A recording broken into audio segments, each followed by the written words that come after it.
Hey guys. This is what if Naruto was forced into a political marriage. Hit like and subscribe if you like this one. Let's start. We are pain, that's all. We are God.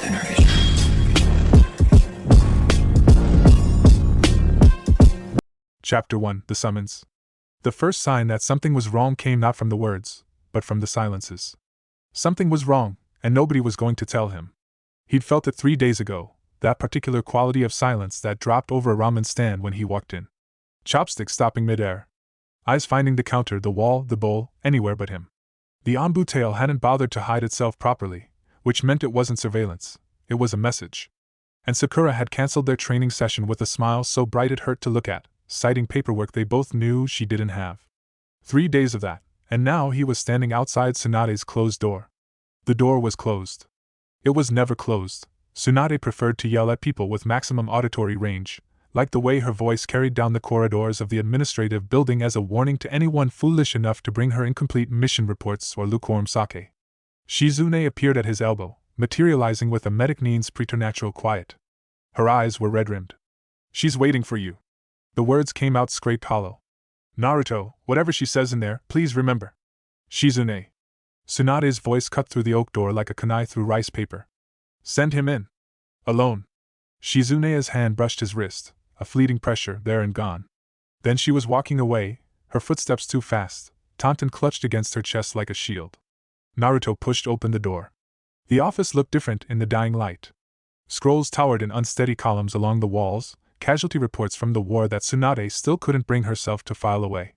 The window behind her desk framed a Konoha in reconstruction, scaffolding rising from rubble, new wood bright against the weathered bones of what pain had destroyed, and the war had failed to heal. Tsunade sat behind her desk with her hands folded, and that stopped him cold. He'd seen those hands drum tabletops, crack knuckles, slam down sake cups, perform surgeries that shouldn't have been survivable. He'd never seen them still. Never seen them clasped together like that, pale at the knuckles, like she'd been holding that position for a long time. "Sit down," she said. "I'll stand." "Naruto." Something cracked in her voice.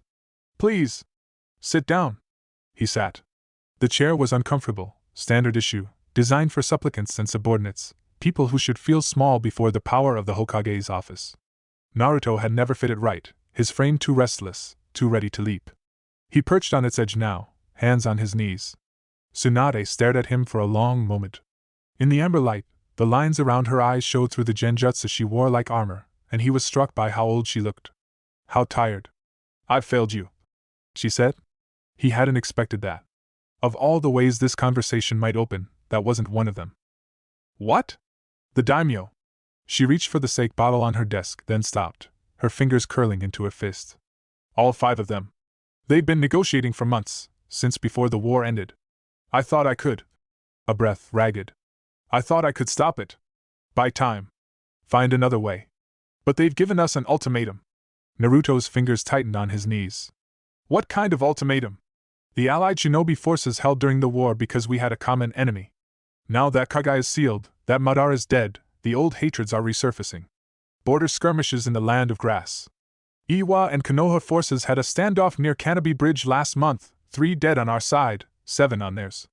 The daimyos are afraid. Afraid that without something binding the villages together, we'll have another war within a decade. Then we make sure that doesn't happen. We talk to the other Kages. We have been talking. Gaara's on board. Mei's sympathetic. But the Tsuchikage is dying, and the council that will replace him remembers what your father did to their forces. The Raikage is too proud to admit his village needs anyone. And the daimyos." Tsunade's jaw tightened. "The daimyos don't trust shinobi to keep the peace. They never have. They want something they understand. Something from their world." The cold was spreading through Naruto's chest now, a creeping frost that had nothing to do with the evening chill seeping through the window. "What do they want?" Tsunade met his eyes.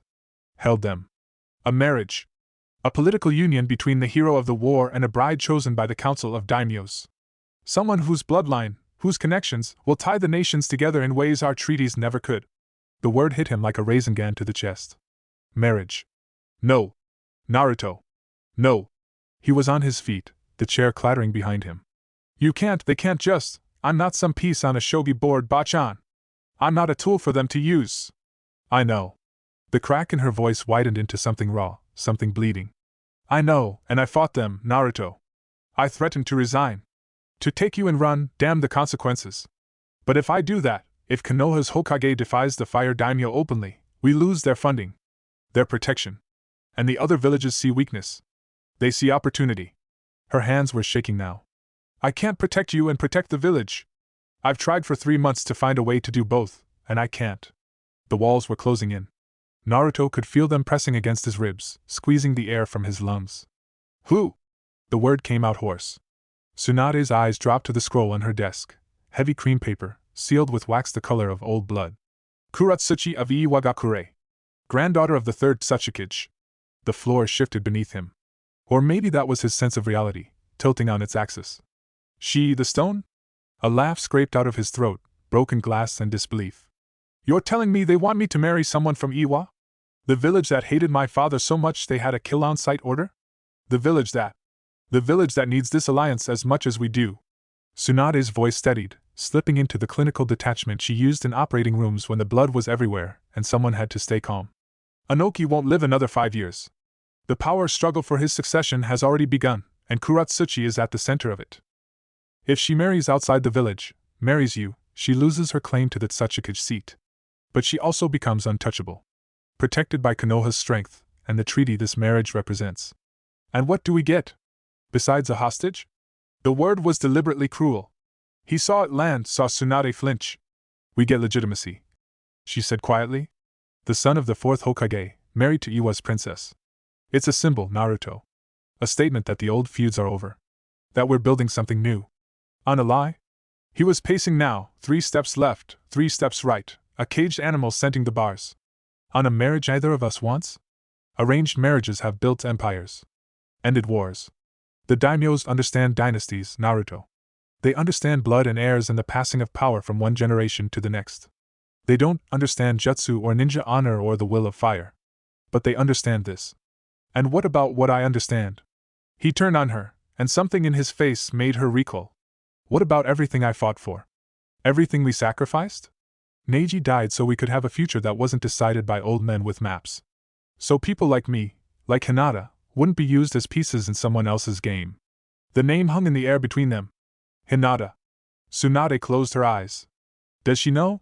Naruto asked. No. I wanted to tell you first. I owed you that much. You don't owe me anything. The anger was draining out of him now, leaving something cold and hollow in its wake. You never promised me anything, Bachan. Not a future. Not a choice. I thought. He swallowed. I thought we'd won. We did win. Tsunade rose from her chair, moving around the desk with the deliberate care of someone navigating a minefield. We won the war. But peace. She stopped an arm's length away, close enough that he could see the tears she was fighting to contain. Peace has costs too. Different costs. And the people who pay them, it's never the daimyos. Never the ones who start the wars. It's always people like us. She nodded. The silence stretched between them, heavy with everything that couldn't be said. Outside, the reconstruction crews were calling an end to the day's work, their voices carrying faint and distant through the glass. How long do I have? Naruto asked. 2 weeks. Kuratsuchi arrives in 10 days. The ceremony will be held at the daimyo's palace in the capital, with delegations from all 5 nations in attendance. Tsunade's hand reached out, hovered over his shoulder, fell away. I can give you time if you need it. Time to say goodbye. To tell people. To tell Hinata. The thought was a blade between his ribs. Don't. His voice came out steadier than he expected. Don't give me time to think about it. If I think about it. The words fractured. He shook his head. Just tell me what I have to do. Where I have to be. What to say. Naruto. I'm going to be Hokage someday. He made himself meet her eyes, made himself hold them. That's still true, isn't it? They can't take that from me. Something broke in Tsunade's expression. No, they can't take that. Then this is just another mission. He was reaching for the doorframe now, his hand finding the wood like a drowning man finding driftwood. A really long mission. With a really complicated cover story. You don't have to do this. The words seemed torn from her throat. We can find another way. There is no other way. He looked back at her from the doorway, and the evening light caught his face, casting half of it in shadow. There never was. I was always going to end up here, wasn't I? The Jinchuriki. The Force legacy. The symbol. A smile, thin and bitter. I just thought I'd get to choose what I symbolized. He was gone before she could answer.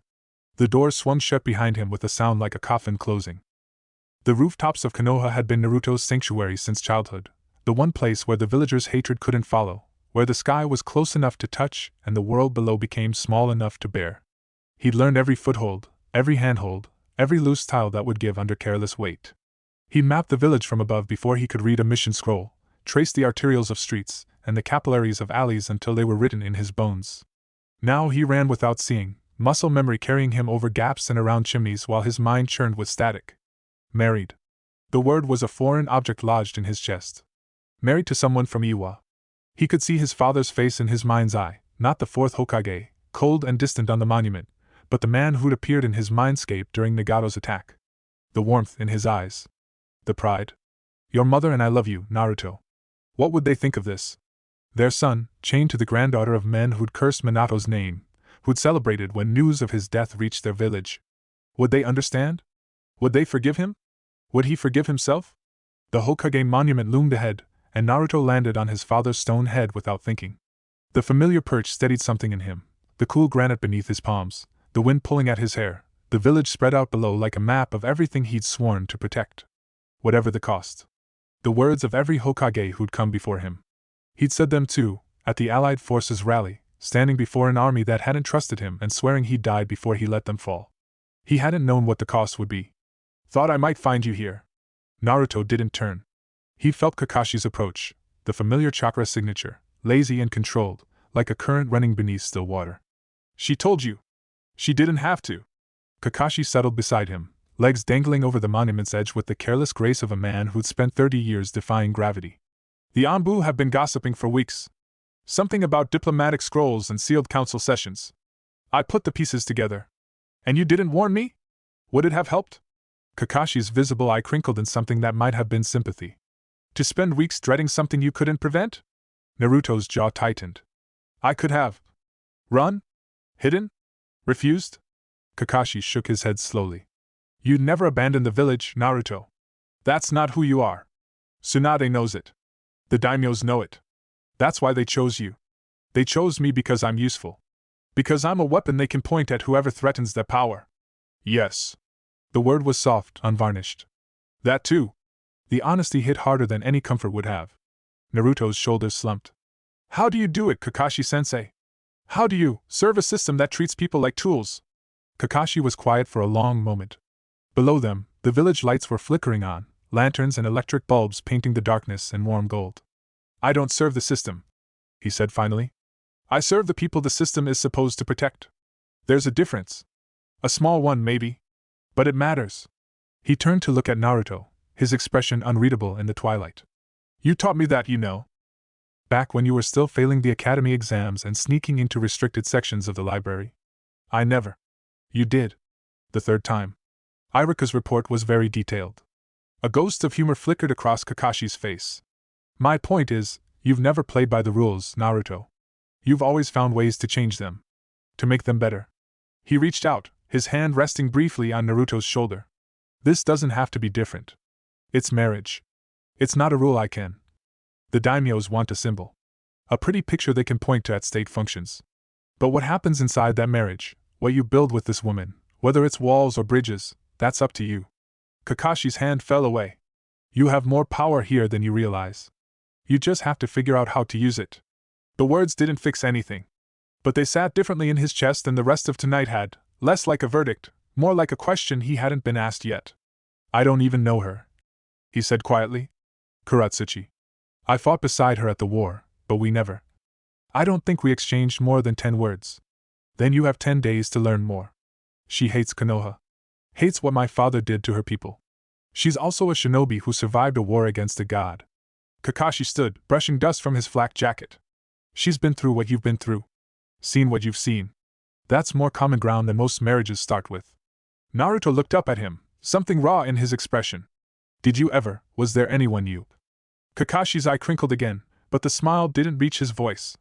Once. A long time ago. She died before I could tell her. I'm sorry. Don't be. be better. Kakashi turned to go, then paused. For what it's worth. I think she'll surprise you. Anoki's granddaughter. She's got fire in her. Is that supposed to make me feel better? No. Kakashi's silhouette was already fading into the darkness, his voice carrying back like smoke. It's supposed to make you curious. And then he was gone, leaving Naruto alone with the monument and the stars and the weight of everything that was coming. Chapter 2, The Telling. The walk to the Hyuga compound took forever. It also took no time at all. Naruto found himself standing before the gates with no memory of the streets he traveled, the vendors he'd passed, the familiar faces that had called greetings he must have returned on autopilot. His feet had carried him here while his mind was elsewhere, in a daimyo's throne room, perhaps, or 10 days into a future he couldn't imagine. The gates were the same as always. White walls rising against the night sky, elegant and austere, the Hyuga clan symbol worked in wrought iron above the entrance. He'd stood before them 100 times, nervous, excited, hopeful. He'd never stood here dreading what waited on the other side. Naruto-san. The guard's voice was polite, carefully neutral.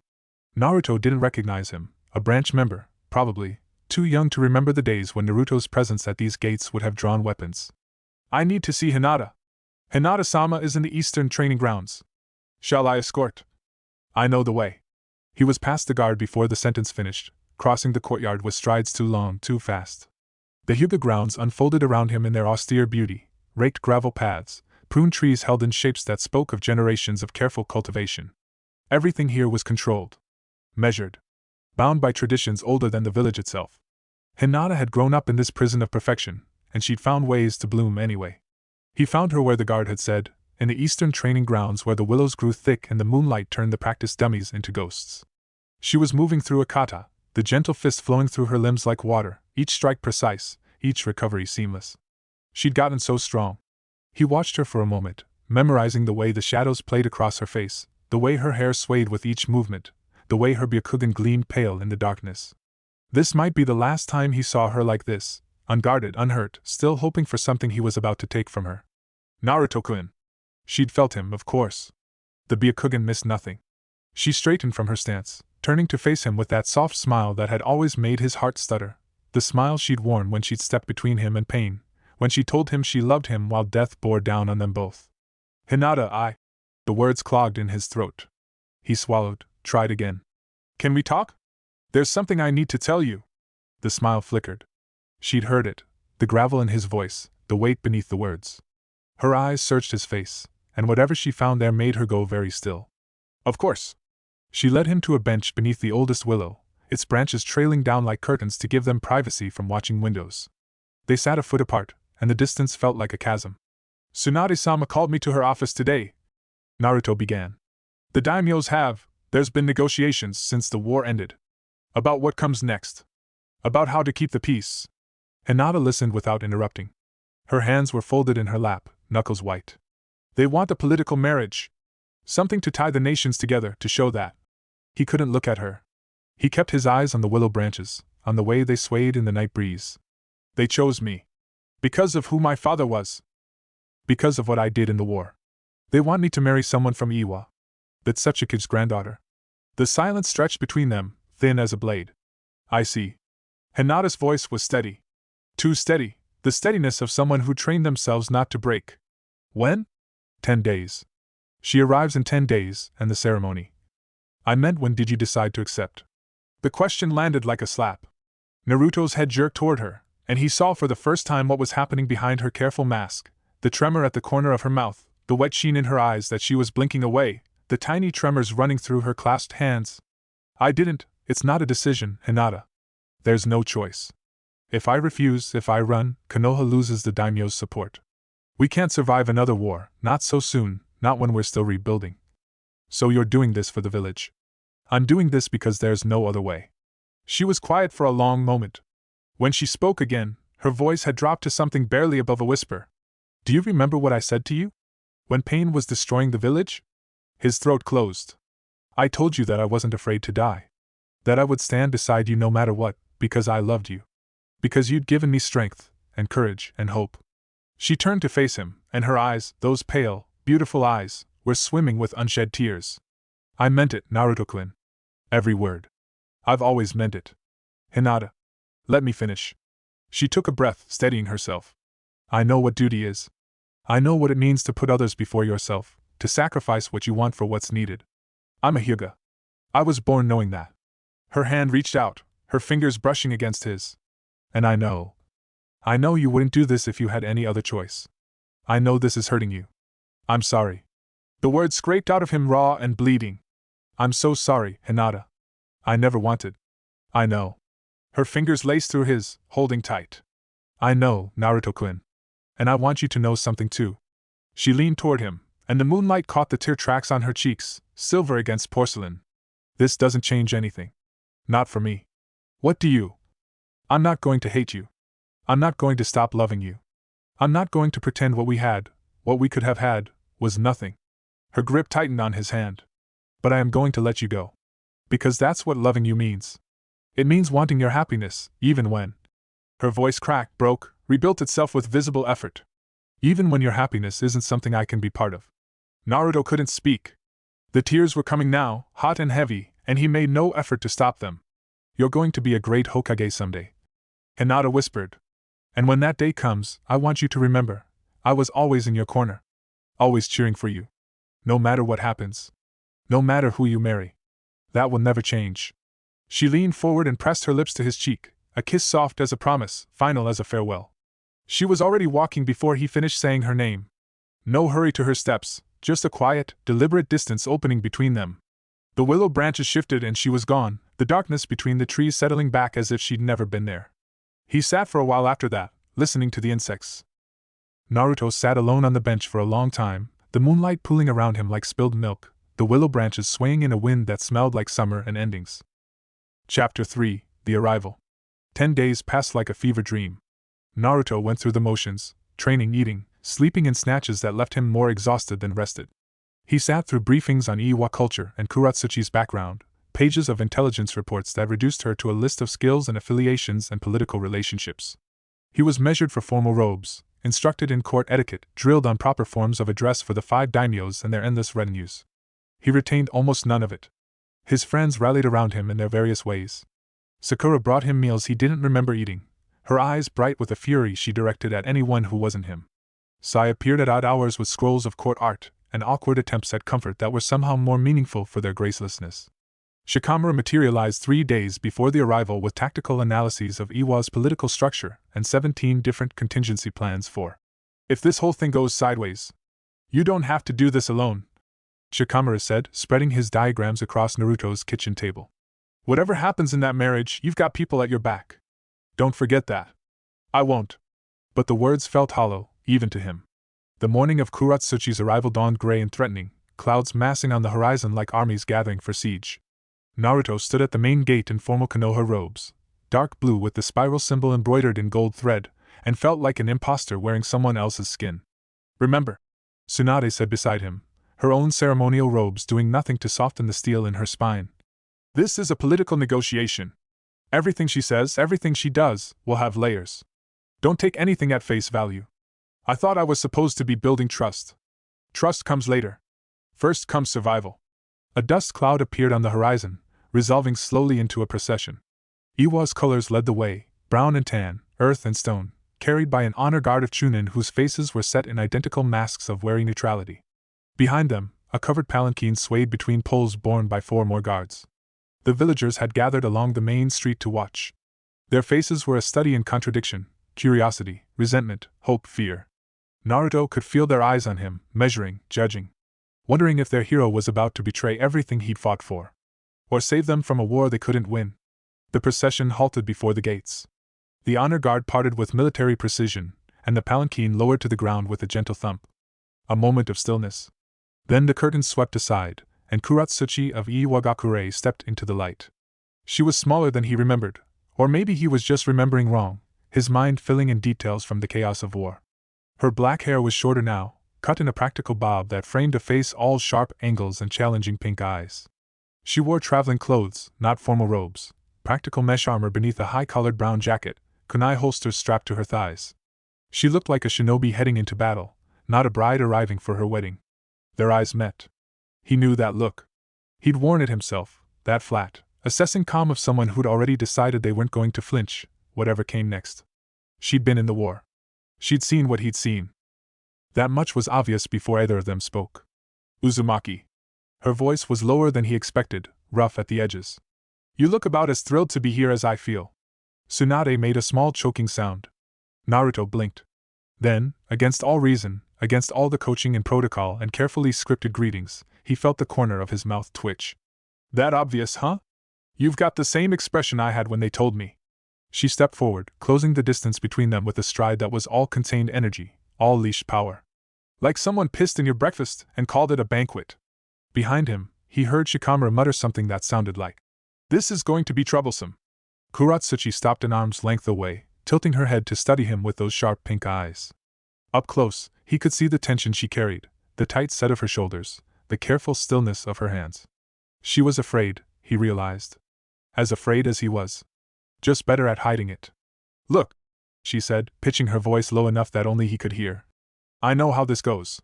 We smile, we bow, we say the right words for the crowd. Then we find somewhere private and figure out how we're actually going to survive this mess. A beat. You in?" Naruto looked at her, this woman he didn't know, this enemy turned ally turned something else entirely, and saw, beneath the bravado and the sharp edges, a person who was just as trapped as he was. Just as determined to make the best of a bad situation. "Yeah," he said. "I'm in." Something shifted in her expression, the corner of her mouth raised upward, just a fraction, like she'd decided to let it. "Good."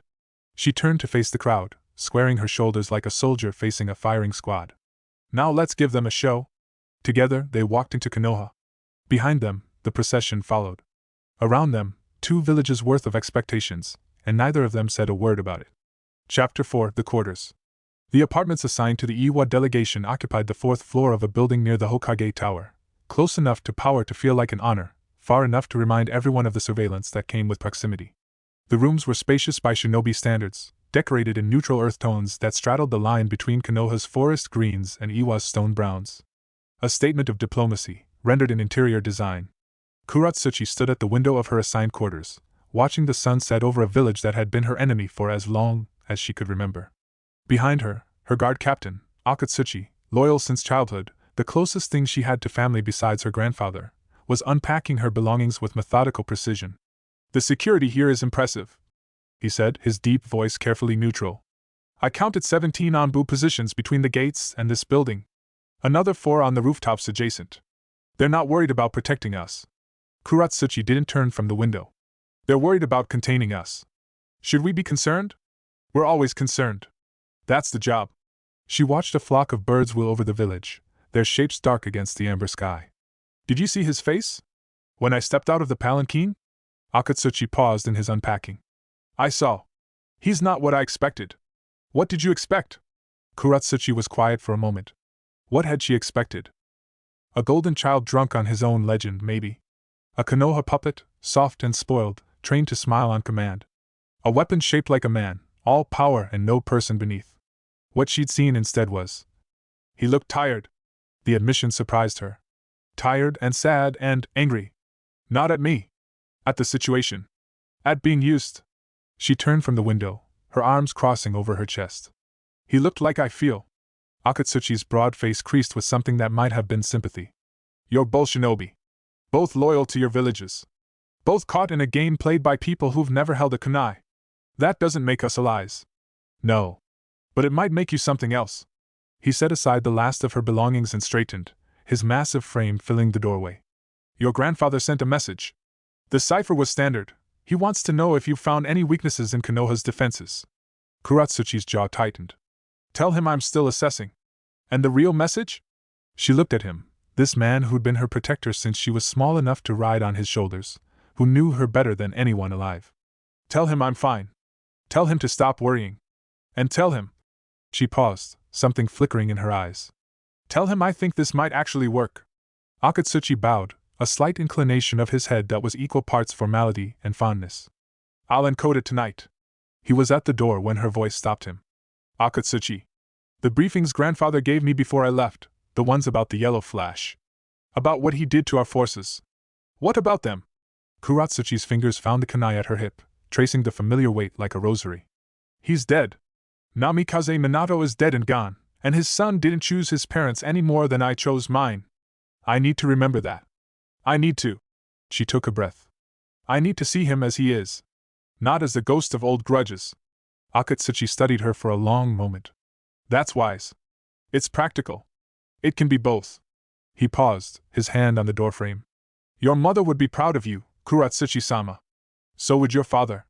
The door closed behind him before she could respond.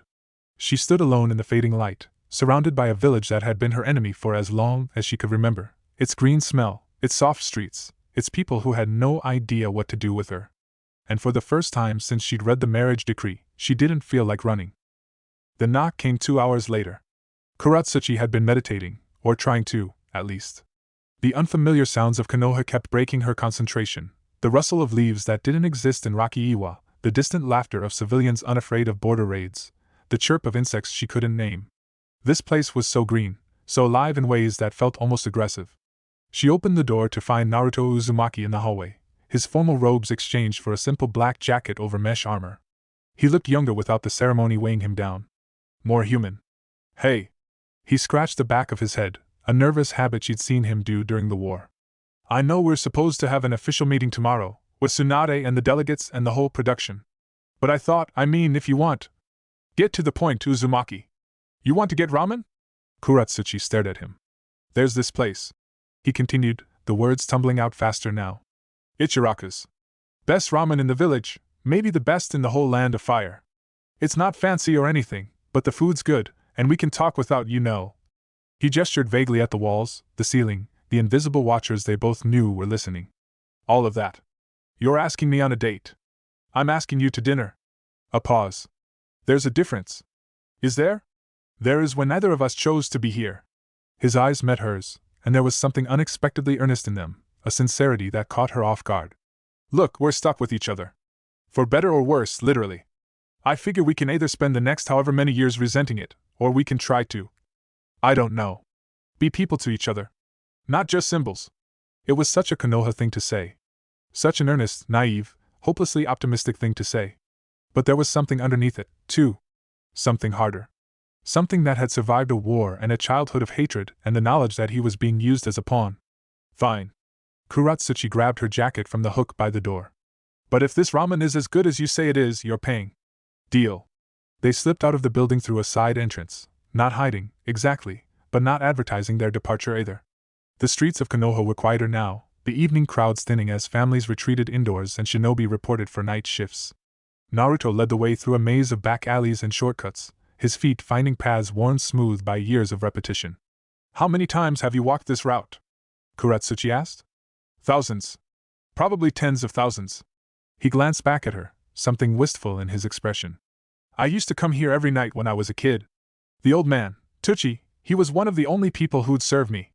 One of the only ones who talked to me like I was, you know, a person. There was a story there. A painful one, from the way his voice caught on the words. Kuratsuchi filed it away for later, another piece of the puzzle that was Naruto Uzumaki. Ichiraka's was exactly what he'd described, a small stand with canvas flaps and counter seating, the kind of place that would be invisible if you didn't know to look for it. The smell hit her first, pork broth and garlic and something savory that made her stomach growl despite her intention to remain aloof. Naruto!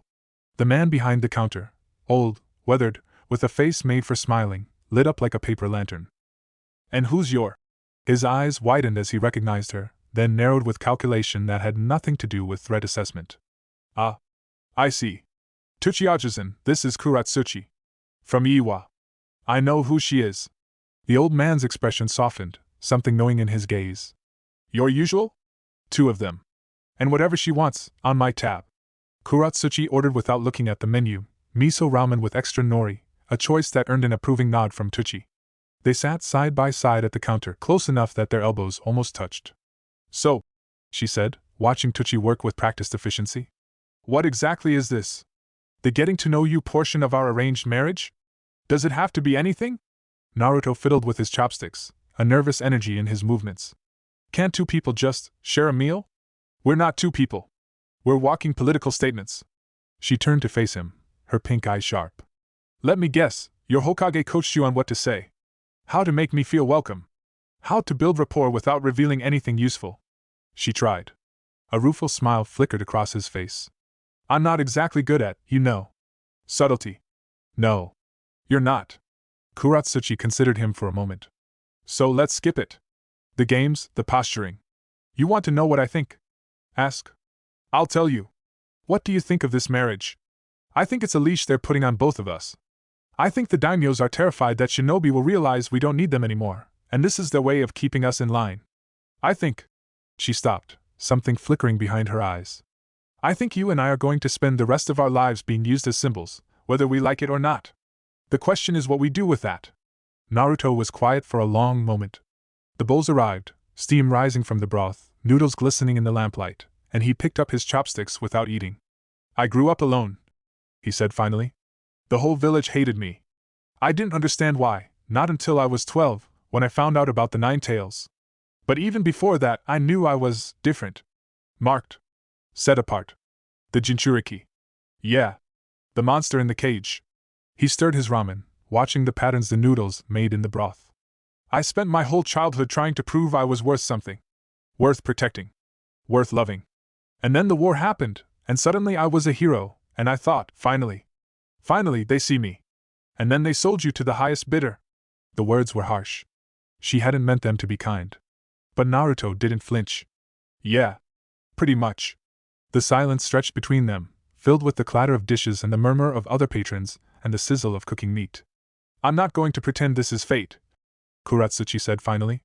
I'm not going to pretend we're destined lovers or some romantic garbage like that. But I meant what I said at the gate. We can survive this. Maybe even make something of it. If we're honest with each other. Honest about what? Everything. She turned to face him fully, her expression stripped of artifice. Our goals. Our fears. Our loyalties. I'm not asking you to trust me, not yet. But I am asking you to stop performing. Naruto met her gaze. For a long moment, something passed between them. 2 caged birds acknowledging each other through the bars. Deal, he said. And together, they ate their ramen in a silence that was almost companionable. Chapter 5: The Terms. The formal negotiations began the next morning in the Hokage's conference room, a space usually reserved for war councils, now repurposed for a different kind of battle. The long table was divided precisely down the middle, Konoha representatives on one side, Iwa on the other, with the scroll that would bind 2 villages lying like a drawn blade between them. Tsunade presided at the head of the table, her expression carved from the same stone as the monument outside. Flanking her were Shikaku Nara, his tactical mind deployed for a different kind of war, and an elderly woman Naruto didn't recognize, her robes marking her as a representative of the Fire Daimyo's court. Across from them sat Akatsuchi, his massive frame somehow diminished by the civilian architecture around him, and 2 Iwa council members whose names Naruto had already forgotten. Kuratsuchi sat between them, her back straight, her face a mask of diplomatic neutrality. Naruto and Kuratsuchi had been seated at opposite ends of the table, close enough to participate, far enough apart to emphasize that this was politics, not romance. We've reviewed the preliminary terms. Tsunade began, her voice the controlled monotone she used when emotion would be a liability. The marriage will take place in 2 weeks' time at the capital, with representatives from all 5 great nations in attendance. The ceremony will follow Fire Country traditions, with certain accommodations for Iwa customs. What accommodations? Kuratsuchi asked. One of the Iwa council members, a thin-faced man with suspicious eyes, answered before Tsunade could. The stone-binding ritual. It's required for any Tsuchikage's blood to formalize a marriage. Explain. A ceremony of earth chakra. Both parties cut their palms and bind the wounds with clay from the sacred mountain. The suspicion in his eyes deepened as he looked at Naruto. It's meant to ensure the union is permanent. Naruto felt the trap closing around him. What does permanent mean in this context? Silence. Kuratsuchi's voice cut through it like a blade. It means the binding can only be broken by death. It means if either of us tries to dissolve the marriage through traditional means, the seal activates.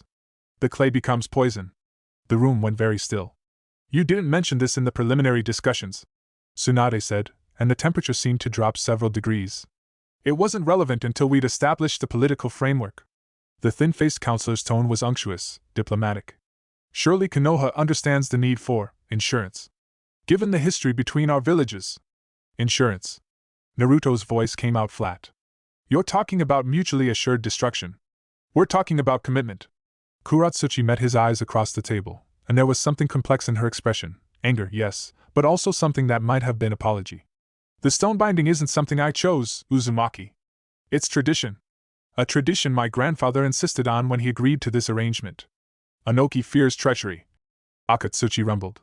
From both sides. The binding ensures that neither village can assassinate their way out of this alliance. The words hung in the air, ugly and undeniable. Shikaka leaned forward, his scarred face thoughtful. Setting aside the moral implications for a moment, how does the seal differentiate between legitimate dissolution and assassination? If one party dies of natural causes, the seal knows intent. The thin-faced counselor said. It reads the chakra signature at the moment of death. If either party dies by violence, their own or another's, the seal activates on the survivor. Naruto felt Kurama stir in his gut, the nine-tails' attention focusing like a predator sensing blood. This is a trap, Kurama growled in his mind. They're trying to cage you. I know. And you're going to let them? Do I have a choice? Kurama's silence was answer enough. Naruto. Tsunade's voice pulled him back to the present. You don't have to agree to this. We can negotiate different terms. Can we? He looked at her, and something in his expression made her stop mid-sentence. Can we really, Bachan? Or is this just another non-choice dressed up as an option? The daimyo's representative stirred for the first time, her ancient voice rustling like paper. The Fire Lord has already approved the stone binding. His signature is on the accord. If Konoha withdraws now, the accord becomes void. Shikaka finished, his voice grim. And we're back to square one. No alliance. No funding. No peace. Naruto closed his eyes. He thought of Hinata's face in the moonlight, of her tears and her forgiveness, and the promise he'd made to show kindness to whoever he married. He thought of Neji, dying in his arms, telling him not to waste his life. He thought of all the people he'd lost, all the people he'd saved, all the blood and sacrifice and hope that had brought them to this moment. And he thought of Kuratsuchi, sitting across from him in this room full of enemies, trapped as completely as he was. I'll do it. He hadn't planned to say it yet. He wasn't sure he'd decided until the words were already out. The room pulled in around him, chairs scraping back, voices stopping mid-sentence, and he kept his eyes on Kuratsuchi's across the table, because she was the only person in the room who already knew what it cost him. Naruto. Tsunade began. I said I'll do it. He opened his eyes, and his gaze found Kuratsuchi's across the table. The stone binding. The seal. All of it. On one condition. The thin-faced counselor leaned forward, greed flickering in his eyes. Name it. Kuratsuchi and I have veto power over all future terms. Anything that affects our marriage, our living arrangements, our duties, our children. The word tasted strange on his tongue. We decide together. Not you. Not the daimyos but us. The room erupted. The Iwa counselors were on their feet, shouting about precedent and protocol. Tsunade was arguing with the daimyo's representative in heated whispers. Shikaka had produced a scroll and was scribbling calculations with furious speed. Akatsuchi sat motionless, his eyes moving between Naruto and Kuratsuchi like a man watching a shogi match he hadn't expected. Through it all, Kuratsuchi held Naruto's gaze. Neither of them blinked. Done. Her voice cut through the chaos like a sword through silk. The room went silent. Kuratsuchi-sama, you cannot. The thin-faced counselor began. I can. She rose to her feet, and something in her bearing silenced him mid-sentence. I am the Tsuchikage's granddaughter. I am the person who will carry this seal in her blood until she dies. And I say, his terms are acceptable. She crossed to Naruto's side of the table, each step deliberate, watched by every eye in the room. She stopped before him, close enough that he could see the pulse jumping in her throat. We're in this together, she said quietly. Whatever else happens, we're in this together. Naruto rose to meet her. Yeah. We are. Around them, everyone else was still arguing. Neither of them was paying attention. There was something disorienting about it, standing this close to a woman he met a week ago and feeling, for the first time since Tsunade's office, like he wasn't completely alone in this. It wasn't trust. But it was something he could work with. Chapter 6, The Training? The days before the wedding blurred into a rhythm of preparation, each hour scheduled and segmented and scripted to within an inch of its life. There were dress fittings and protocol sessions and interminable meetings with officials whose names Naruto forgot as soon as they left the room. There were formal dinners where every bite was a political statement, and every silence was a battlefield. But there were also moments of quiet. Kuratsuchi found him on the training grounds at dawn on the third day, moving through taijutsu forms with the mechanical precision of someone working through thoughts too complex for words. She watched from the edge of the clearing for a long moment, assessing his movements with a shinobi's eye. Your guard drops on the left pivot, she said finally. An Iwa Jounin would take your head off. Naruto paused mid-strike, sweat dripping from his brow. You're up early. I'm always up early. It's quieter. She stepped onto the training ground, rolling her shoulders. Your style is interesting. It's all power and speed, no economy. You must have chakra to burn. Something like that. He dropped into a defensive stance, studying her approach. You want to spar? I want to know what I'm marrying. A ghost of a smile flickered across her face. Combat says things about a person that words can't lie about. They circled each other, two predators measuring angles and distances. The morning light was gray and soft, mist rising from the grass to curl around their ankles. Kuratsuchi struck first, a quick jab aimed at his solar plexus, testing his reactions. Naruto slipped the blow, countering with a sweeping kick that she turned into a pivot, her body flowing around the attack like water around a stone. You're faster than you look, she said, not breaking rhythm. You're slower than you let people think. He blocked her follow-up elbow strike, the impact jarring up his arm. Hiding your speed. Waiting for the opening. Old Iwa trick. Let them think they're winning then. She disappeared. Naruto's instincts screamed a warning, and he threw himself sideways just as the ground where he'd been standing erupted in a geyser of churned earth. Kuratsuchi emerged from the stone like a demon from a grave, her fist already swinging toward his unprotected back. He caught the blow on crossed forearms, the force of it driving him back 3 feet. His sandals carved furrows in the training ground's packed dirt. Earth release user. He grunted. Should have expected that. You should have expected a lot of things.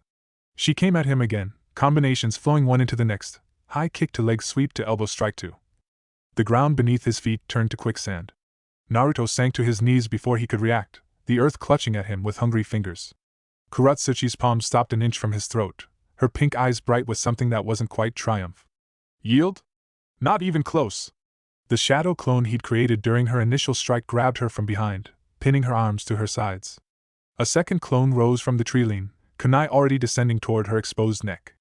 They'd moved simultaneously, her earth jutsu and his clone substitution, each reading the other's feint and countering in the same breath.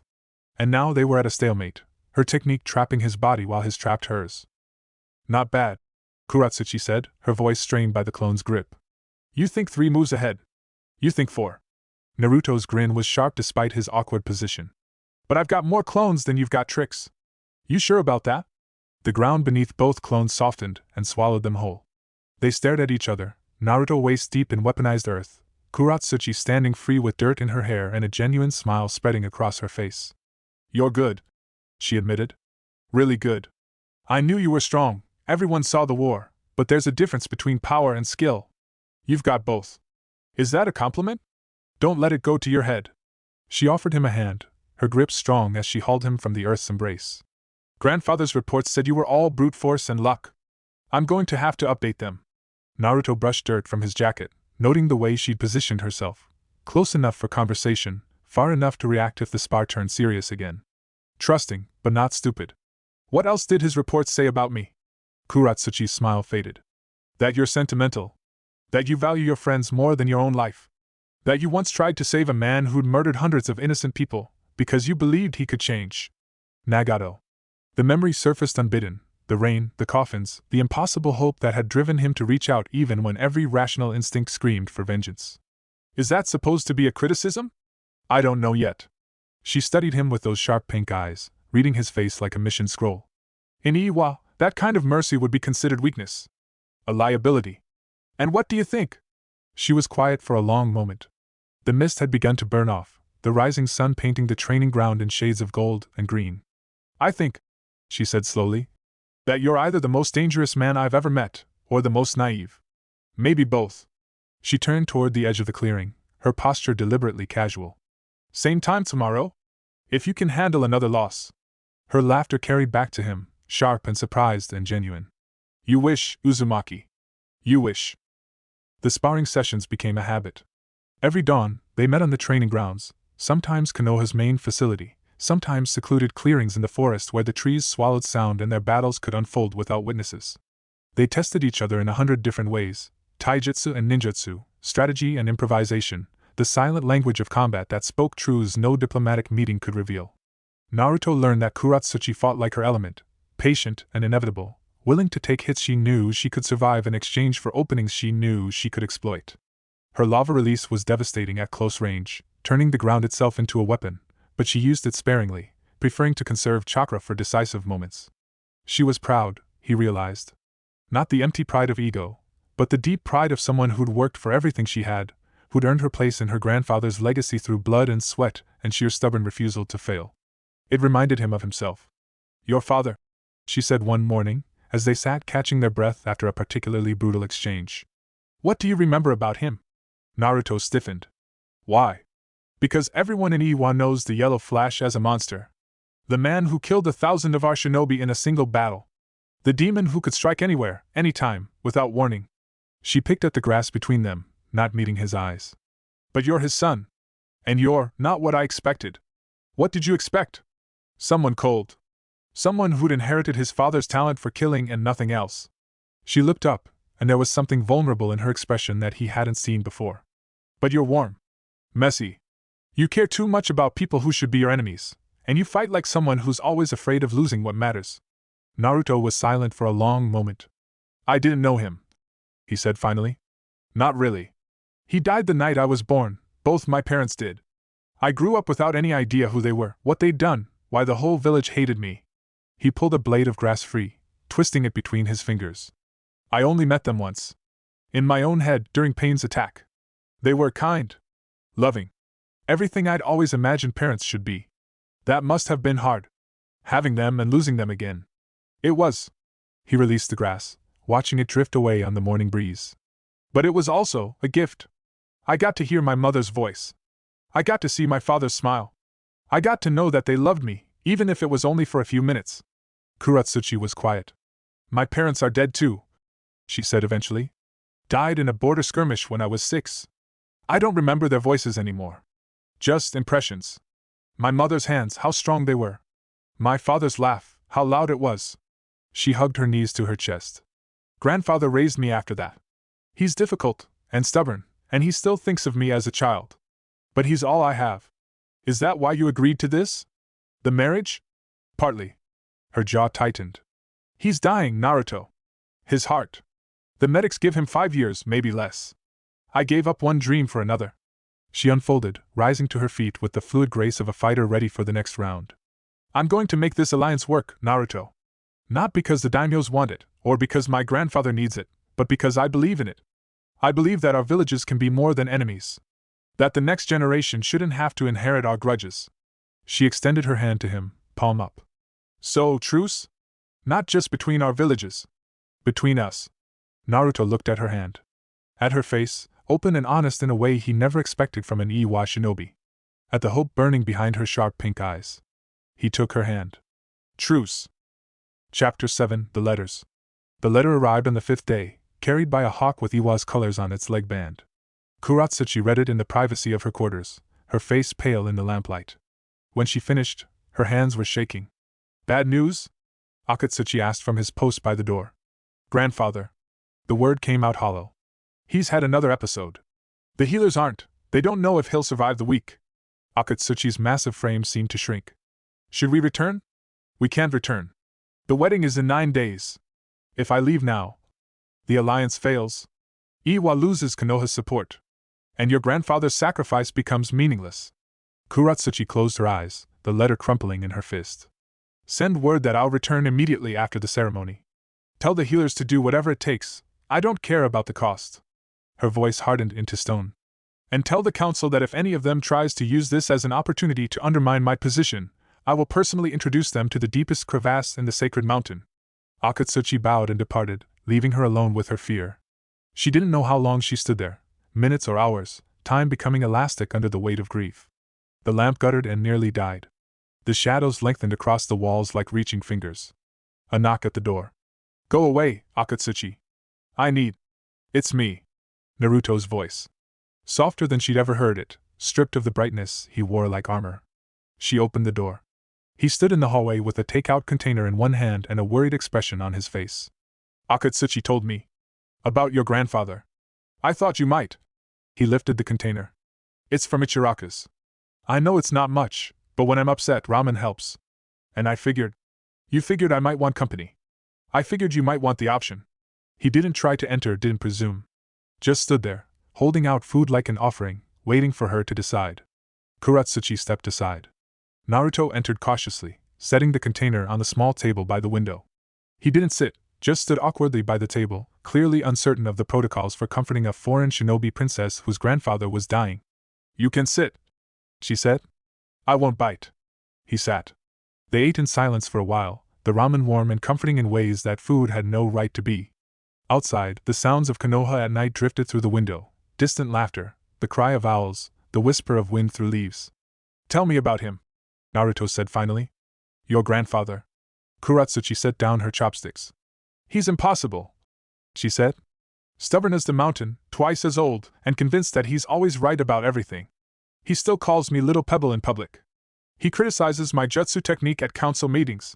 He once grounded me for a month because I beat his score in the Chunin exams. He sounds terrible." "He is." A wet laugh escaped her. "He's also the only person who ever believed I could be great. Not just good, great. Everyone else saw the Tsuchikage's granddaughter, the political asset, the piece to be played on someone else's board. But he saw me. What I could become. What I was capable of, if I worked hard enough." She looked at Naruto, her eyes shining with unshed tears.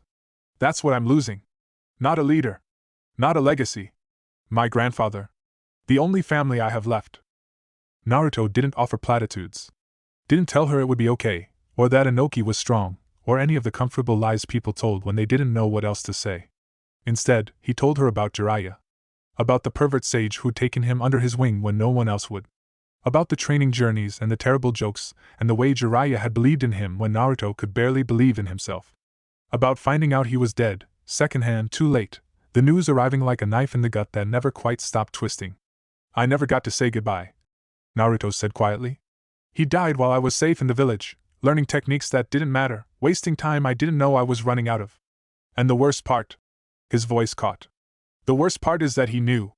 He knew he was going on a suicide mission, and he didn't tell me, because he wanted me to live without the weight of that knowledge. He protected me from the truth, and I hate him for it, and I love him for it, and I don't know how to be both at once." Kuratsuchi reached across the table and took his hand.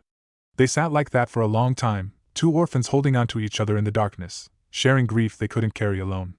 "Thank you," she said finally. "For the ramen. For the story. For..." She gestured vaguely at the space between them. "This. That's what partners do."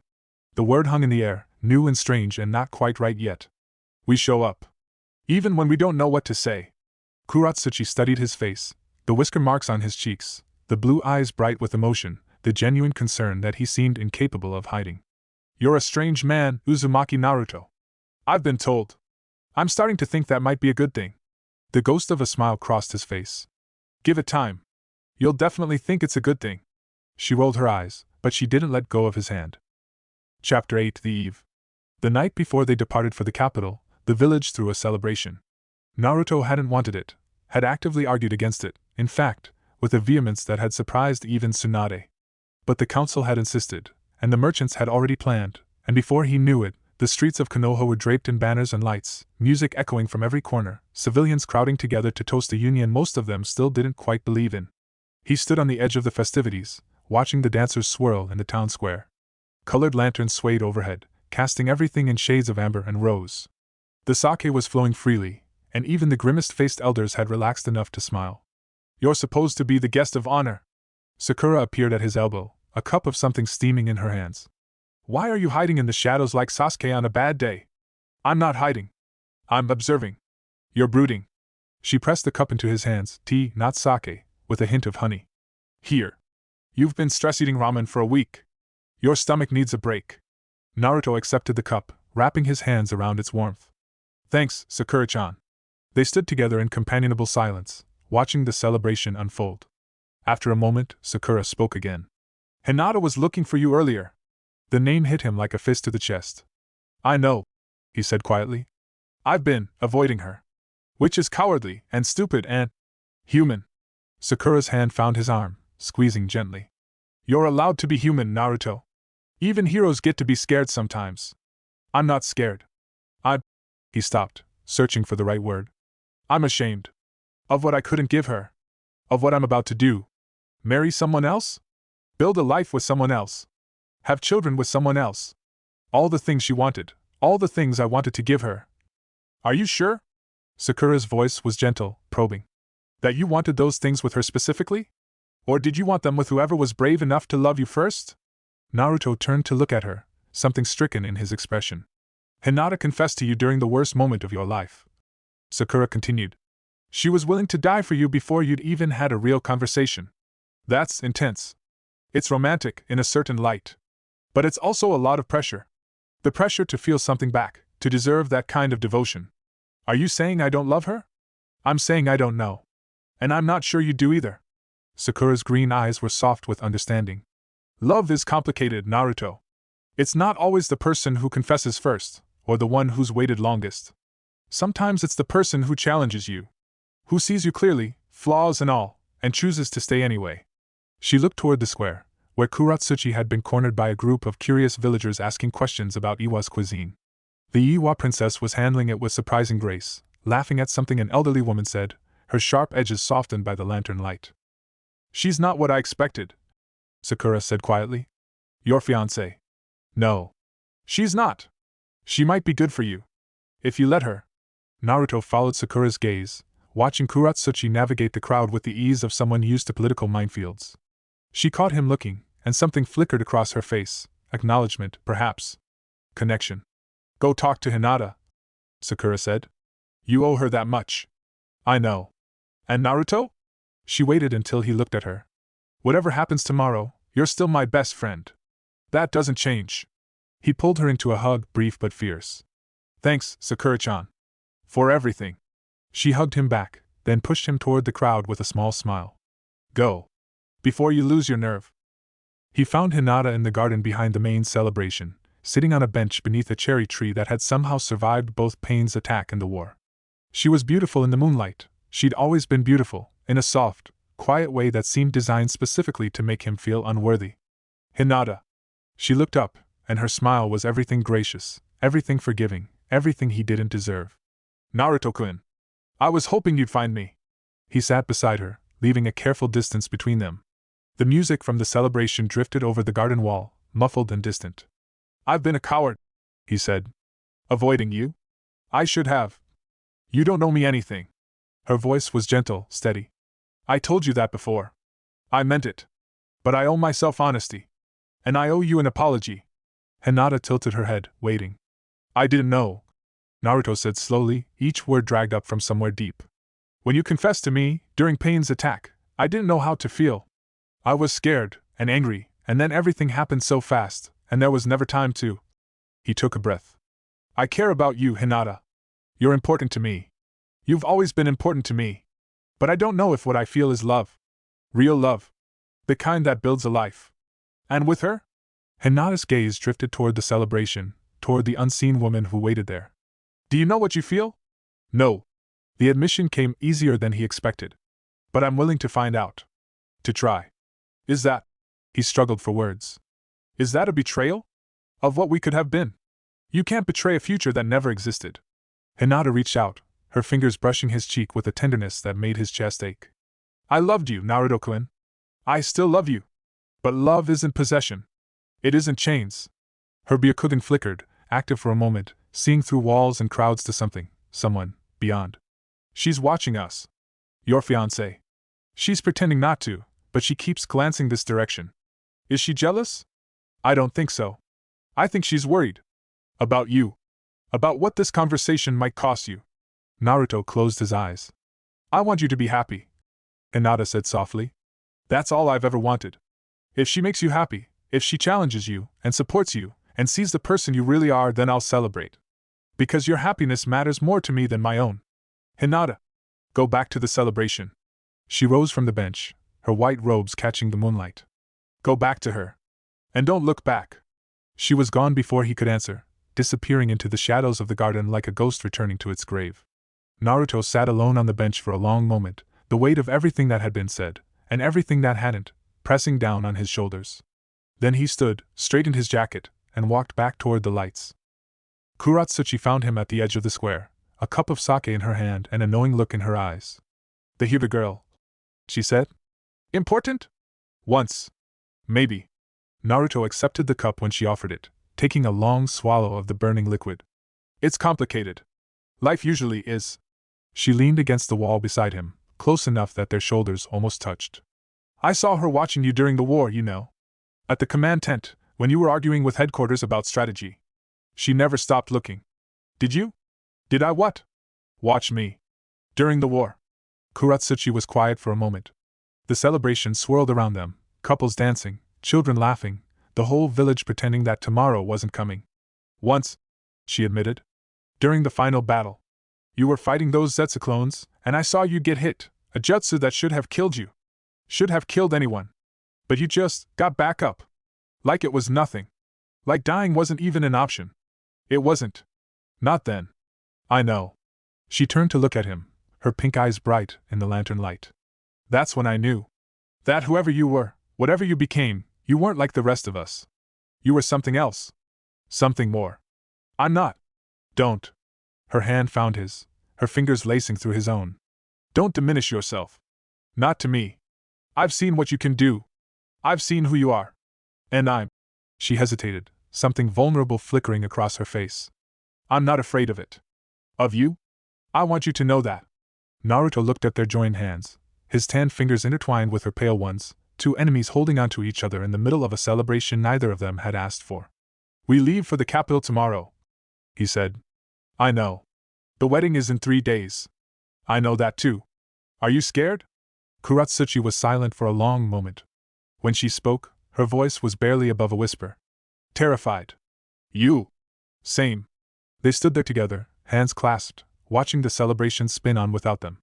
At least we're terrified together, Kuratsuchi said finally. Naruto squeezed her fingers. Yeah. At least there's that. Chapter 9: The Journey.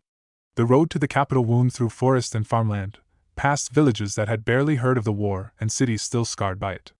The procession moved at a diplomat's pace, slow enough for ceremony, fast enough for security, the combined forces of Konoha and Iwa traveling together for the first time in living memory. Naruto walked at the head of the column, Kuratsuchi beside him. Behind them, their respective delegations maintained careful distance, guards watching guards with the wary attention of predators sharing territory. They hate each other, Kuratsuchi observed quietly, pitching her voice below the range of normal hearing. You're Anbu and my stone guard. Every time they think we're not watching, the tension spikes. Can you blame them? A year ago, they'd have been trying to kill each other. No. But it makes our job harder. She adjusted the formal traveling cloak that kept tangling with her kunai holster. We're supposed to be the symbol of reconciliation. If our own guards can't even share a road without looking for ambush positions, then we give them something else to focus on. Naruto raised his hand, signaling a halt. The column drew up short, guards reaching for weapons before realizing there was no threat. We'll make camp here for lunch, Naruto announced. Konoha team, hunting duty. You're bringing back enough game for everyone, and I mean everyone. Iwa delegation included. Murmurs rippled through the Konoha contingent. One of the Anbu captains, a woman with a cat mask and barely concealed hostility, stepped forward. Uzumaki-sama, with respect, our provisions are calculated for our numbers alone. Sharing would mean acting like allies. Naruto met her masked gaze without flinching. If we can't eat together, how are we supposed to fight together? Build together? Live in the same world together? He raised his voice, addressing both groups now. I know this is strange. I know old grudges don't die easy. But every one of us survived a war against a goddess. We watched our comrades fall fighting side by side, Konoha and Iwa together on the same battlefield. If we can die together, we can damn well share a meal. The silence stretched. Then, slowly, the Anbu captain bowed. As you command, Uzumaki-sama. The hunting teams dispersed into the forest. Naruto caught Akatsuchi's eye across the clearing and saw something that might have been respect flickering in the big man's expression. That was well done, Kuratsuchi murmured as they moved toward the designated rest area. Not just the order, the framing. You made them feel like cowards if they refused. I made them remember who they were. During the war. Same thing in the end. She settled onto a fallen log, her traveling cloak pooling around her feet. You're better at this than you pretend to be. Politics. I hate politics. I know. That's why you're good at it. You don't play the game, you break it. Naruto sat beside her, maintaining the careful distance that propriety demanded and neither of them wanted. Is that a compliment? It's an observation. She pulled a ration bar from her pack, breaking it in half and offering him the larger piece. I've been thinking about what you said. About veto power. About deciding things together. Second thoughts? Clarifications. She bit into her half of the bar, chewing thoughtfully. Once we're married, we'll need to establish households. Living arrangements. The daimyos will expect us to reside in the capital, at least part of the time, but our villages need us too. Exactly. My grandfather's condition is unstable. If he dies while I'm playing court politics in the fire capital, the succession becomes chaos. I need to be able to return to Iwa. And I need to stay connected to Konoha. To my friends. To the people I'm eventually going to lead. They looked at each other, acknowledging the impossible mathematics of their situation. Split residence, Naruto said finally. We alternate. 6 months in Konoha, 6 months in Iwa, with allowances for emergencies. The daimyos won't like it. The daimyos can adjust. We're the ones making the sacrifice, we set the terms. Kuratsuchi studied him for a long moment, something shifting behind her eyes. You really aren't what I expected, she said softly. You keep saying that. Because you keep surprising me.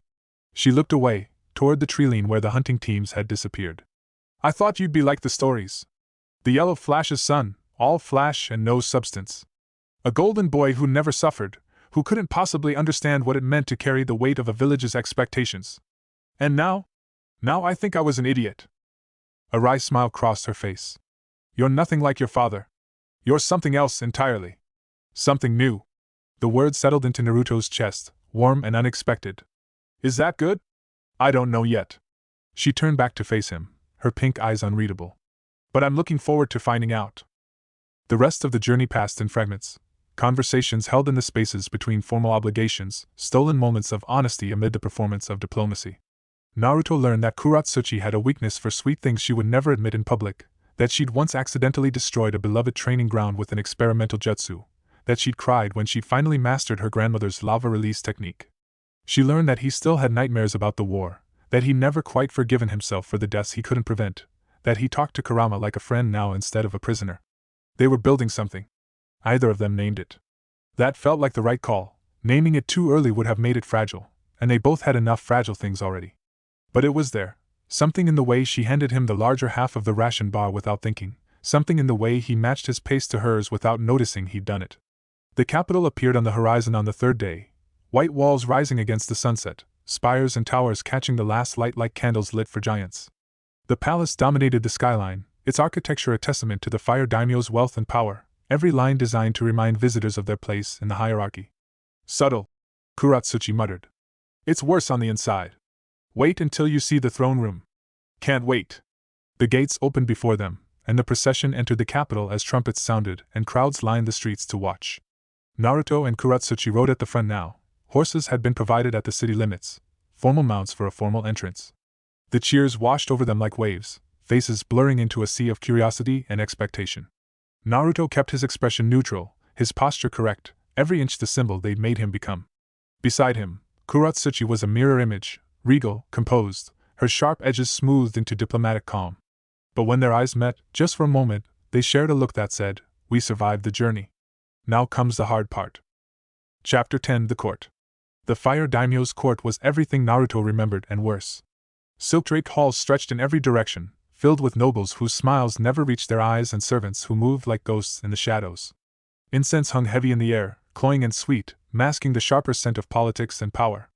They were announced with full ceremony, titles and lineages recited in tones of practiced reverence, and led through a maze of antechambers to the throne room proper. The fire daimyo sat upon his throne like a man born to it, his robes a waterfall of gold and crimson, his face arranged in an expression of benevolent condescension.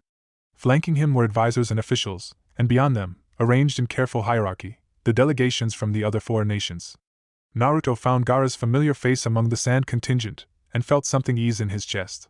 The Tsuchikage's expression was carefully neutral, but his eyes, those pale green eyes that had once burned with madness, held a warmth that the court couldn't touch. The formal greetings took an eternity.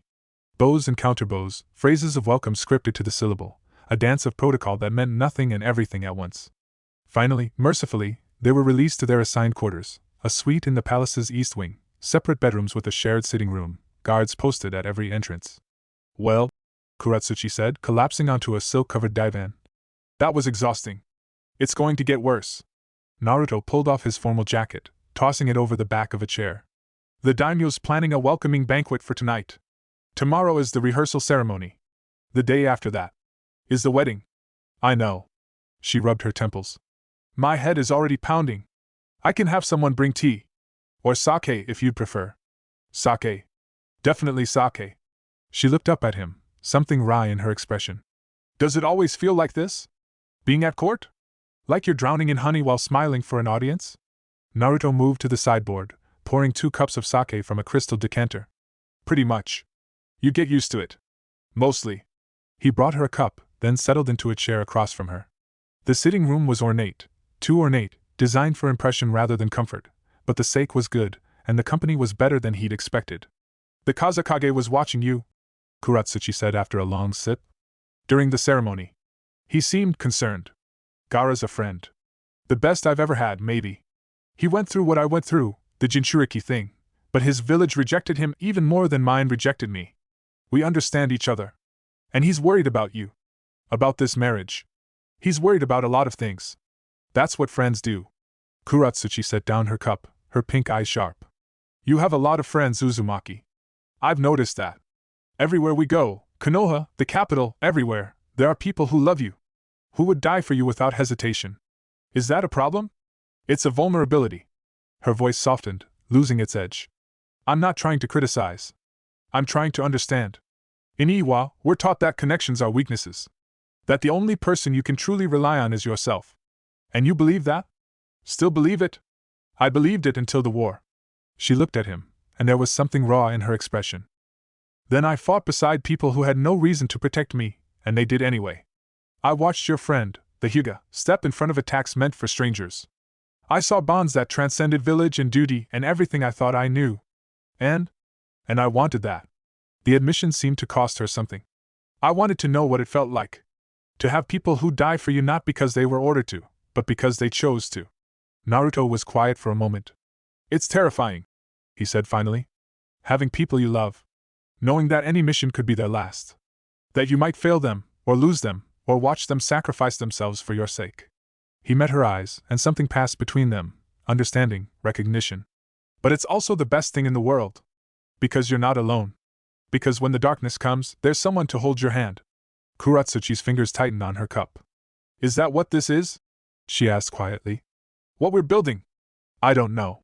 Naruto's voice was equally soft. But I'd like to find out. The moment stretched between them, fragile and electric. A knock at the door shattered it. Uzumaki-sama, Kuratsuchi-sama. A servant's voice muffled through the wood. The daimyo requests your presence at the welcoming banquet. Your attendants are here to help you dress. Kuratsuchi sighed, setting down her cup. Duty calls. Always. Naruto stood, offering her his hand. Shall we? She took it, letting him pull her to her feet. Once more into the breach. She murmured. And together, they went to face the court. Chapter 11, The Banquet. The welcoming banquet was a masterwork of excess. Tables groaned under the weight of dishes from every nation, fire country delicacies alongside earth delicacies, wind and water and lightning cuisines mingling in arrangements that cost more than some villages earned in a year. Musicians played in carefully sequenced rotations, each nation's traditions honored in precisely measured intervals.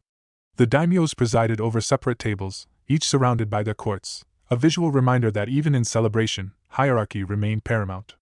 Naruto and Kuratsuchi sat at the center of it all, on display like prized exhibits. I feel like a specimen in a jar. Kuratsuchi muttered through a smile as fixed as porcelain. Don't let them see you blink. Naruto muttered back.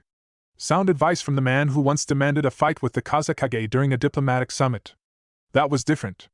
That was... He caught himself. Okay, that was admittedly not my finest moment. Which one? The first demand or the third?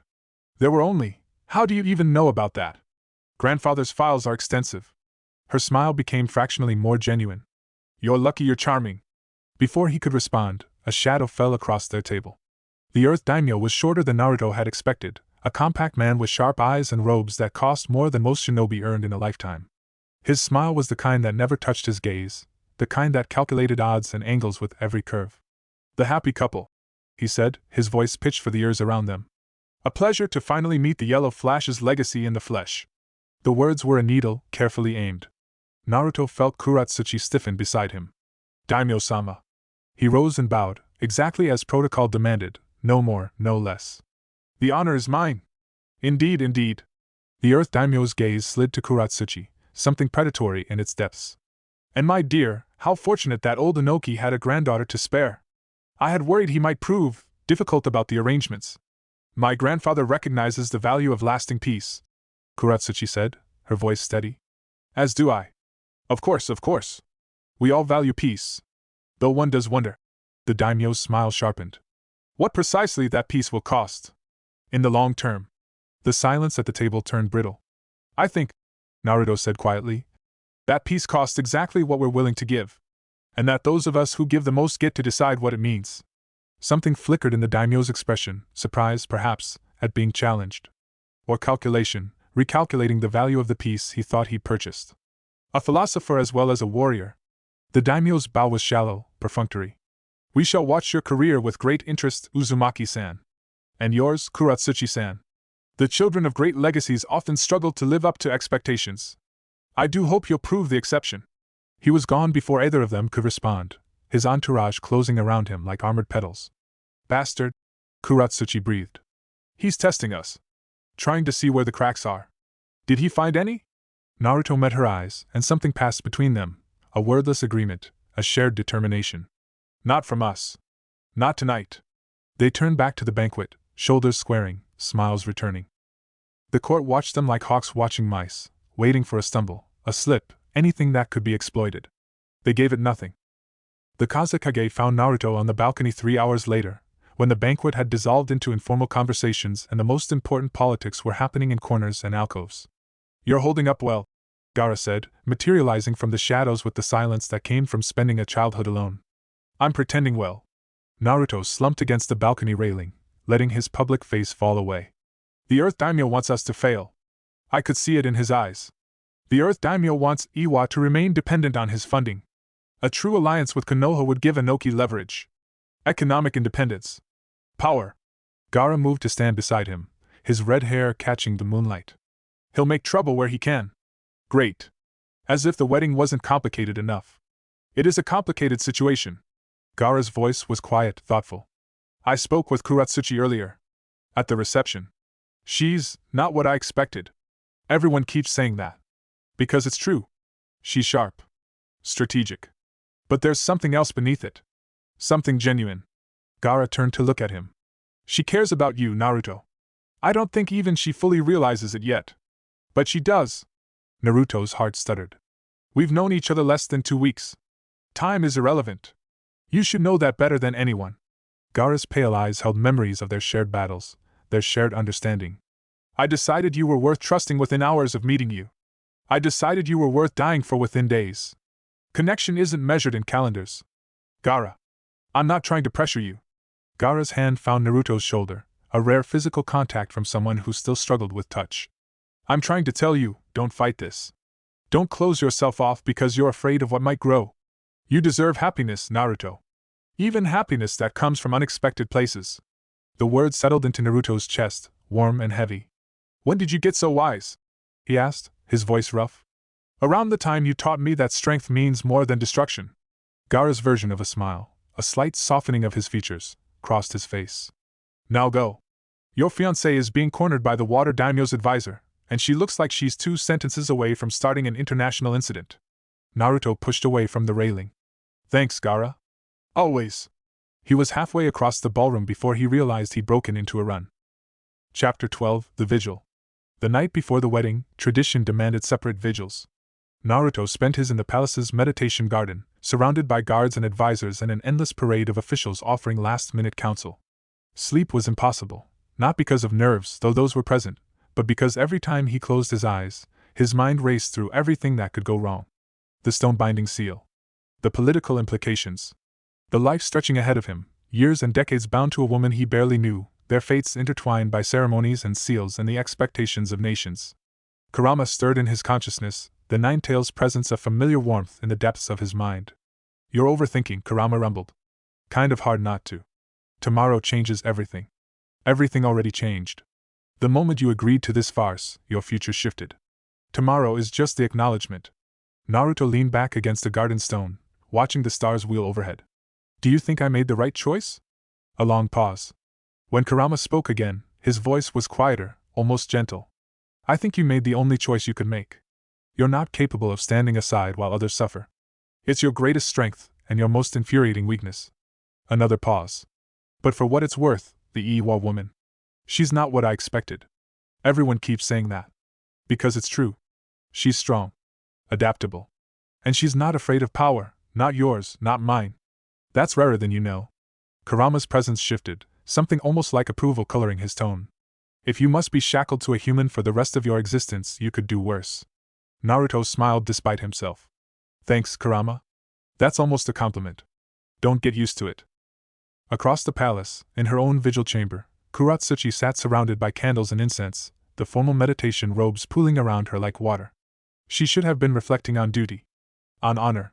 On the sacrifice she was making for her village and her grandfather's legacy. Instead, she was thinking about blue eyes and ramen and the way Naruto had looked at her during the banquet, like she was a person, not a political piece. Like he actually saw her. Akatsuchi's knock at the door was quiet but unmistakable. Enter. He slipped inside, closing the door behind him with a gentleness that belied his size.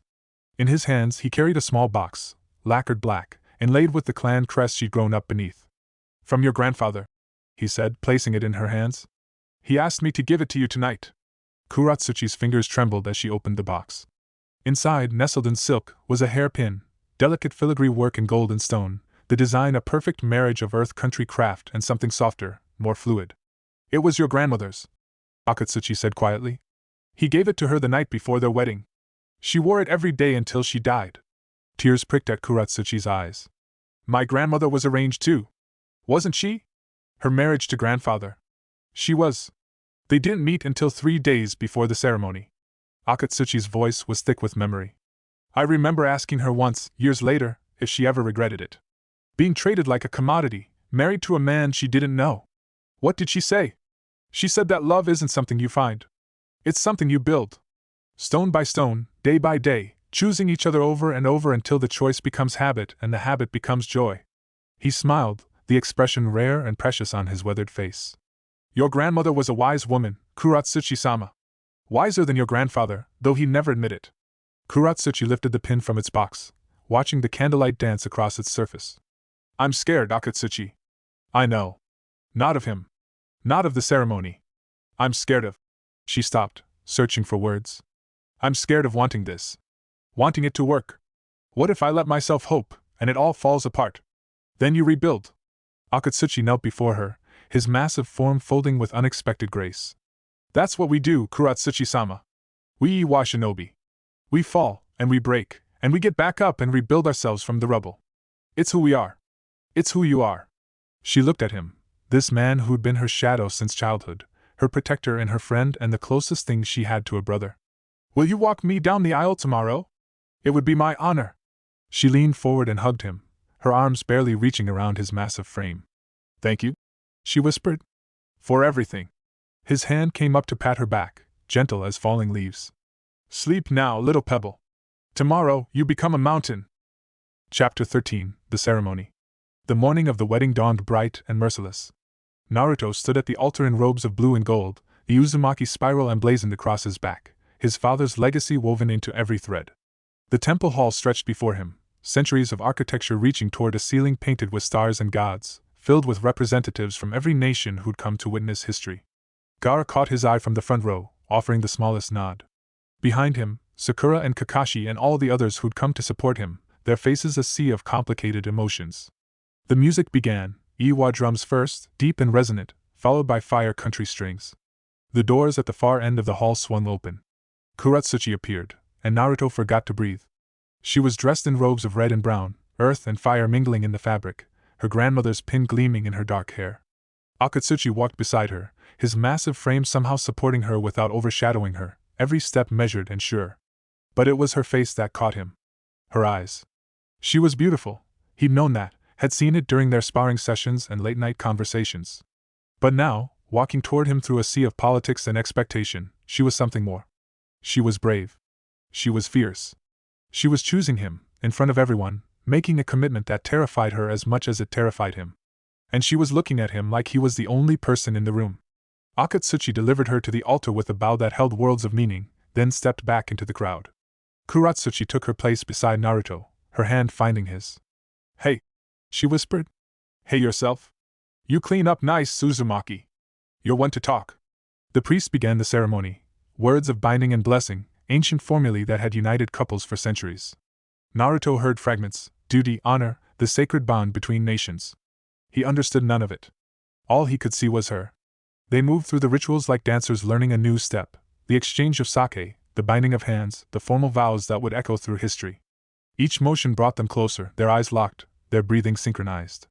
Then came the stone binding. The priest produced the ceremonial blade, ancient, etched with seals that made Naruto's skin prickle. A bowl of clay from Iwa's sacred mountain sat on the altar, red-brown and glistening with meaning. Your hands, the priest intoned. Naruto and Kuratsuchi presented their palms together, positioned over the bowl. The blade cut cleanly, a brief, bright pain that vanished as quickly as it came. Blood welled from their palms, mingling as it dripped into the clay below. With blood, the bond is sealed. With stone, the bond is set. From this moment forward you are one, in purpose, in destiny, in the eyes of all nations. The clay began to glow. Naruto felt it, a warmth spreading from his wounded palm through his entire body, ancient chakra weaving through his system, finding Kurama's cage and flowing around it like water around a stone. Beside him, he heard Kuratsuchi's sharp intake of breath. The seal, Kurama growled. It's real. I can feel it integrating with your chakra network. Is it dangerous? It's binding. Like they said, only death can break it now. A pause. You're tied to her, Kit. For the rest of your life. The glow faded. The priests wrapped their hands together in ceremonial cloth, binding them palm to palm. By the authority vested in me by the 5 great nations, the priest declared, I pronounce you joined. What has been bound by stone cannot be broken by time or tide. Go forth, and may your union bring peace to all who witness it. The hall erupted in applause.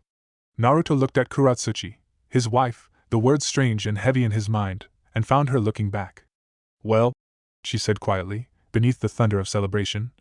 We did it. We did. Any regrets? Naruto thought about everything that had led to this moment, the fear and anger and reluctant hope. The conversations and sparring sessions. The way she'd held his hand the night he told her about his parents. Not yet, he said. You. A smile, small and real and entirely for him, crossed her face. Ask me again in 50 years. The applause hit like a wall. Naruto felt Kuratsuchi startle slightly beside him. The sound had that quality of something irreversible, and then her hand tightened on his and she squared her shoulders and they both turned to face the room full of people who were going to make this very complicated.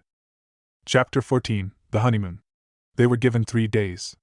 3 days in a mountain retreat outside the capital, away from politics and protocols and the endless demands of nations. 3 days to begin building the life they'd sworn to share. The retreat was beautiful, a traditional estate perched on a clifftop, surrounded by forest and sky and the kind of silence that cities forgot existed. Privacy was guaranteed, Tsunade had promised.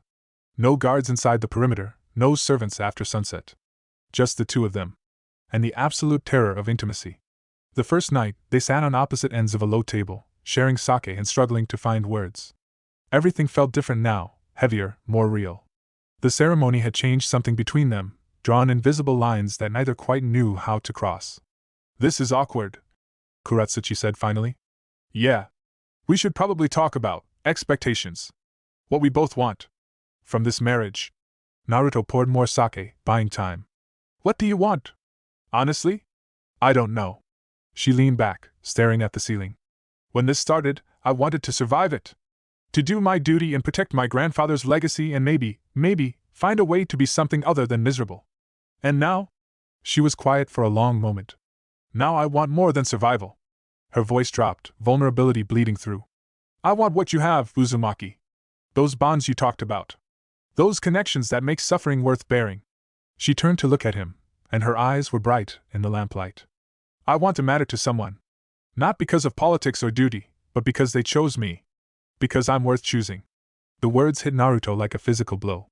You matter to me, he said quietly. Do I? You're clever and fierce and you challenge me in ways no one else does. You don't treat me like a weapon or a symbol, you treat me like a person. Like someone worth knowing. He met her gaze, holding it. I don't know if that's love. I don't know what love is supposed to feel like. But I know I'm glad you're here. I know I want to figure this out. With you. Kuratsuchi's breath caught. That's... She stopped, swallowed. That's more than I expected. Is it enough? It's a start. She moved around the table, closing the distance between them. Can we take this slow? The physical part. I know tradition expects. Tradition can wait. Naruto's hand found hers, their fingers intertwining. We've got time. We've got the rest of our lives. She leaned her head against his shoulder, and he felt some of the tension drain from her frame. You're strange, Uzumaki Naruto. You keep saying that. Because you keep proving it. She closed her eyes. But I think I'm starting to like strange. They sat together in the silence, breathing synchronized. She'd stopped holding herself quite so straight. He'd stopped watching the door. Either of them mentioned it. The second day, they trained. It started as a demonstration, Naruto showing her the Rasengan variations he'd developed, Kuratsuchi responding with the lava release techniques she'd learned from her grandmother. But demonstrations became sparring, and sparring became something else entirely. They moved together like partners in a dance, reading each other's rhythms, anticipating each other's feints. The stone binding hummed between them, not consciously, but as a background sensation, a constant awareness of the other's presence. I can feel you, Kuratsuchi panted, dodging a clone strike. Your chakra. It's like having an extra sense. The seal. Naruto dismissed the clone, dropping into a defensive stance. It's connecting us. Not just a death trigger, something deeper. Is that supposed to happen? I don't know. Nobody told us it would. They paused, considering the implications. Try something, Kuratsuchi said. Close your eyes. Focus on the connection. Naruto complied, reaching for the thread of warmth that had settled in his chest since the ceremony. It pulsed in time with his heartbeat. No, not his heartbeat. Hers. I can feel your pulse. He breathed. I can feel yours too. And something else. Her voice grew distant, wondering. Your emotions. Not clearly, but general shapes. Right now you're curious. A little scared. And underneath that. She stopped. Naruto opened his eyes to find her staring at him, something complicated in her expression. What did you feel? Hope. She said the word like it surprised her. Underneath everything else. You're hoping this works. Hoping we work. He couldn't deny it. Didn't want to. Is that so strange? No. A smile crept across her face, slow and wondering and achingly real. No, I don't think it is. The third night she kissed him. They'd been sitting on the estate's deck, watching stars emerge from the darkening sky, when she turned to him with a determined expression. I want to try something, she said. What? Her lips found his before he could finish the question. The kiss was tentative at first, exploratory, uncertain, two people learning a new language together. But something sparked between them, the seal, maybe, or something older, and tentative became urgent, uncertain became sure. When they finally broke apart, both breathing hard, Kuratsuchi's eyes were bright with something Naruto couldn't name. Okay, she said. That was. Yeah. We should probably. Definitely. She laughed, a real laugh, full and warm, and pulled him to his feet. Come on, Uzumaki. We've got a lot of time to make up for. The bedroom door closed behind them. Chapter 15, The Return. They returned to the capital as different people than they'd left. Something had shifted between them, not just a physical intimacy, though that had been revelatory in its own right, but something deeper. A comfort in each other's presence. An ease that hadn't existed before. The court noticed. You look well, Tsunade observed during their first official meeting, her sharp eyes missing nothing. Both of you. The retreat agreed with you. It had its moments. Naruto kept his expression neutral, but he caught Kuratsuchi's eye across the table, and something warm passed between them. I've received word from Iwa. Tsunade continued. Your grandfather's condition has stabilized. The healers credit the news of a successful ceremony. Apparently the old man decided to spite death long enough to see his granddaughter properly wed. Kuratsuchi's relief was palpable. He'll recover? For now. The healers are cautious, but optimistic. Tsunade shuffled papers on her desk. Which brings us to the matter of residence. You've requested split time between the villages? 6 months each. Naruto confirmed. With allowances for emergencies and official duties. The daimyos won't like it. The daimyos can adjust. Kuratsuchi's voice held steel. We've fulfilled our part of the bargain. The wedding happened, the seal is set, the alliance is formalized. What happens within our marriage is our business. Tsunade studied them both for a long moment, something that might have been approval flickering in her eyes. I'll make the arrangements. You'll start in Konoha. Kuratsuchi needs to be formally introduced to the village, the clans, the hierarchy. After that, you can travel to Iwa. I'll coordinate with the Stone Council. Thank you, Tsunade-sama. The Hokage waved a dismissive hand. Don't thank me yet. There's still the matter of the reception. Naruto's stomach dropped. The reception? Konoha needs to celebrate its new couple. Officially.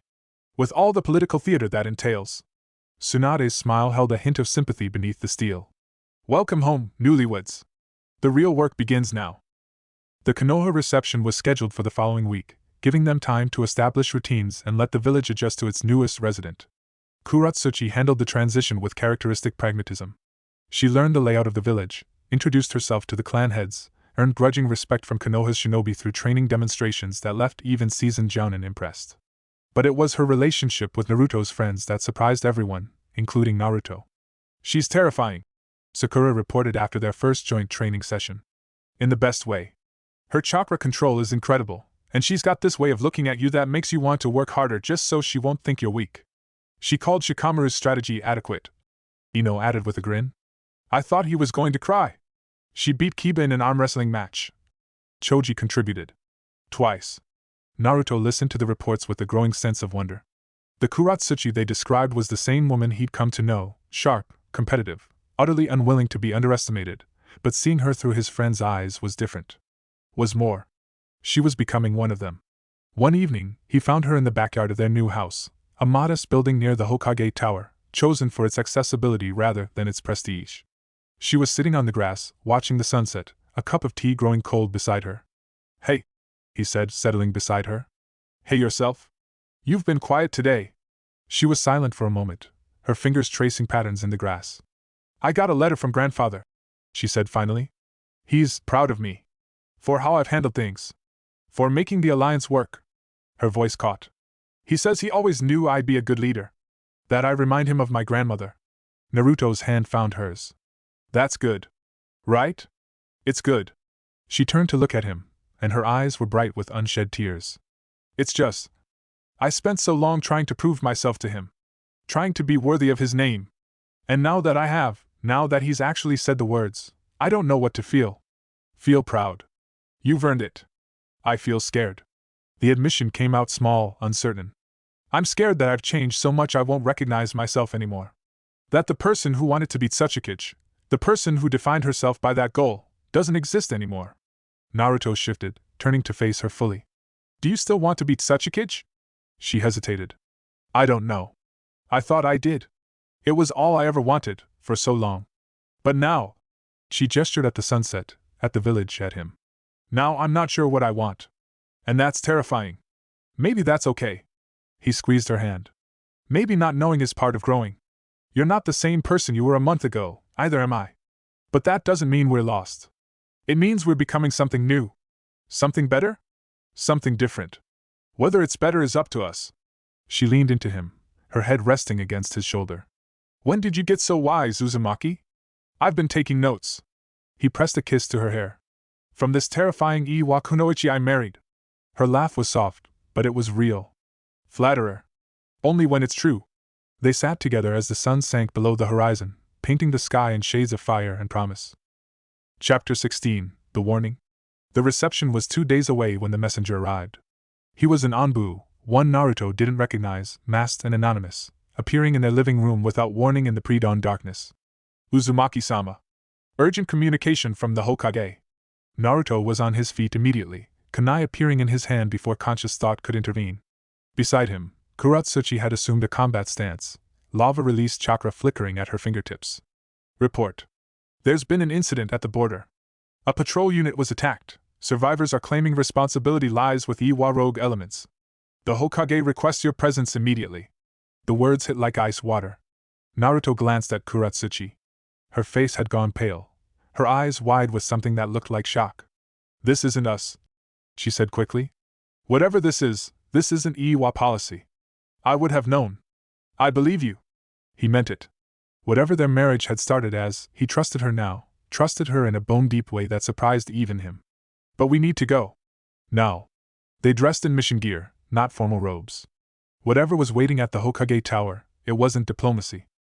Tsunade's office was crowded with tension. Shikakunara stood at the tactical table, pushing markers across a map of the border region. Kakashi leaned against the wall, his single visible eye sharp with concern. And in the center of it all, Tsunade sat behind her desk with an expression that could have cut glass. Close the door, she said as Naruto and Kuratsuchi entered. They complied. 6 hours ago, a Konoha patrol unit was ambushed near Canopy Bridge. 2 dead, 4 injured, 1 missing. The survivors report that their attackers used earth release techniques consistent with Iwa training. Tsunade's gaze shifted to Kuratsuchi. The attack came without warning, from within what should have been secure territory. It wasn't sanctioned. Kuratsuchi's voice was steady, but Naruto could feel her distress through their bond, a sick, churning anxiety that matched his own. I have no knowledge of any operation against Konoha forces. This goes against everything the Alliance represents. I believe you, Tsunade said. But belief isn't evidence. And evidence is what we need if we're going to prevent this from escalating. What do you need from us? Naruto asked. Tsunade exchanged a glance with Shikaku. We need you to investigate, Shikaku said, stepping forward. Both of you. The attackers fled toward the border. Our trackers lost them in Iwa territory. If Kuratsuchi accompanies the pursuit team, we have authority to cross the border without triggering an international incident. And if we find them, you bring them in. Alive, if possible. Dead, if necessary. Tsunade's jaw tightened. We need answers. Was this a rogue cell acting alone? A faction within Iwa trying to sabotage the Alliance? Or something else entirely? Kuratsuchi's hands clenched at her sides. If there's a faction in my village working against the peace, then we find them together. Naruto's hand found hers, squeezing. Whatever's happening, we face it together. That's what partners do. Something softened in her expression. The pursuit team leaves in 2 hours, Tsunade said. Kakashi will command. You'll have a mixed unit, Konoha and Iwa shinobi, a symbol that this investigation is joint. Her eyes held Naruto's. This could be a trap. You know that. I know. And you're going anyway. Someone attacked our people. Our alliance. He straightened, meeting her gaze without flinching. I'm not letting that stand. Tsunade nodded slowly. Then go. Find out who did this. And make them answer for it. Chapter 17: The Hunt. The trail led deep into the borderlands. The pursuit team moved fast and silent, 12 shinobi in total, split evenly between Konoha and Iwa, with Kakashi at the point and Naruto and Kuratsuchi in the rear. The forest here was old and dense, the canopy blocking enough light to create permanent twilight beneath the leaves. 3 days into the hunt, they found the first real evidence. It was a campsite, hastily abandoned, ashes still warm from a fire put out hours before. Scattered around the clearing were the remnants of Iwa's standard-issue ration packs, discarded kunai with stone marks, a torn headband half buried in the dirt. They want to be followed, Kuratsuchi said quietly, examining the headband. This is too obvious. Too clean. A trap? A message. She turned the headband over in her hands. This symbol, the crack through the village crest. It's the mark of the reformists. The who? A faction in Iwa? They believe the alliance is a betrayal of everything our village stands for. They wanted to continue the war, to purify the world of Konoha influence. Her jaw tightened. My grandfather suppressed them after the peace accords. Most were imprisoned or exiled. But some escaped. Went underground. Kakashi materialized beside them, his mask hiding whatever expression he wore.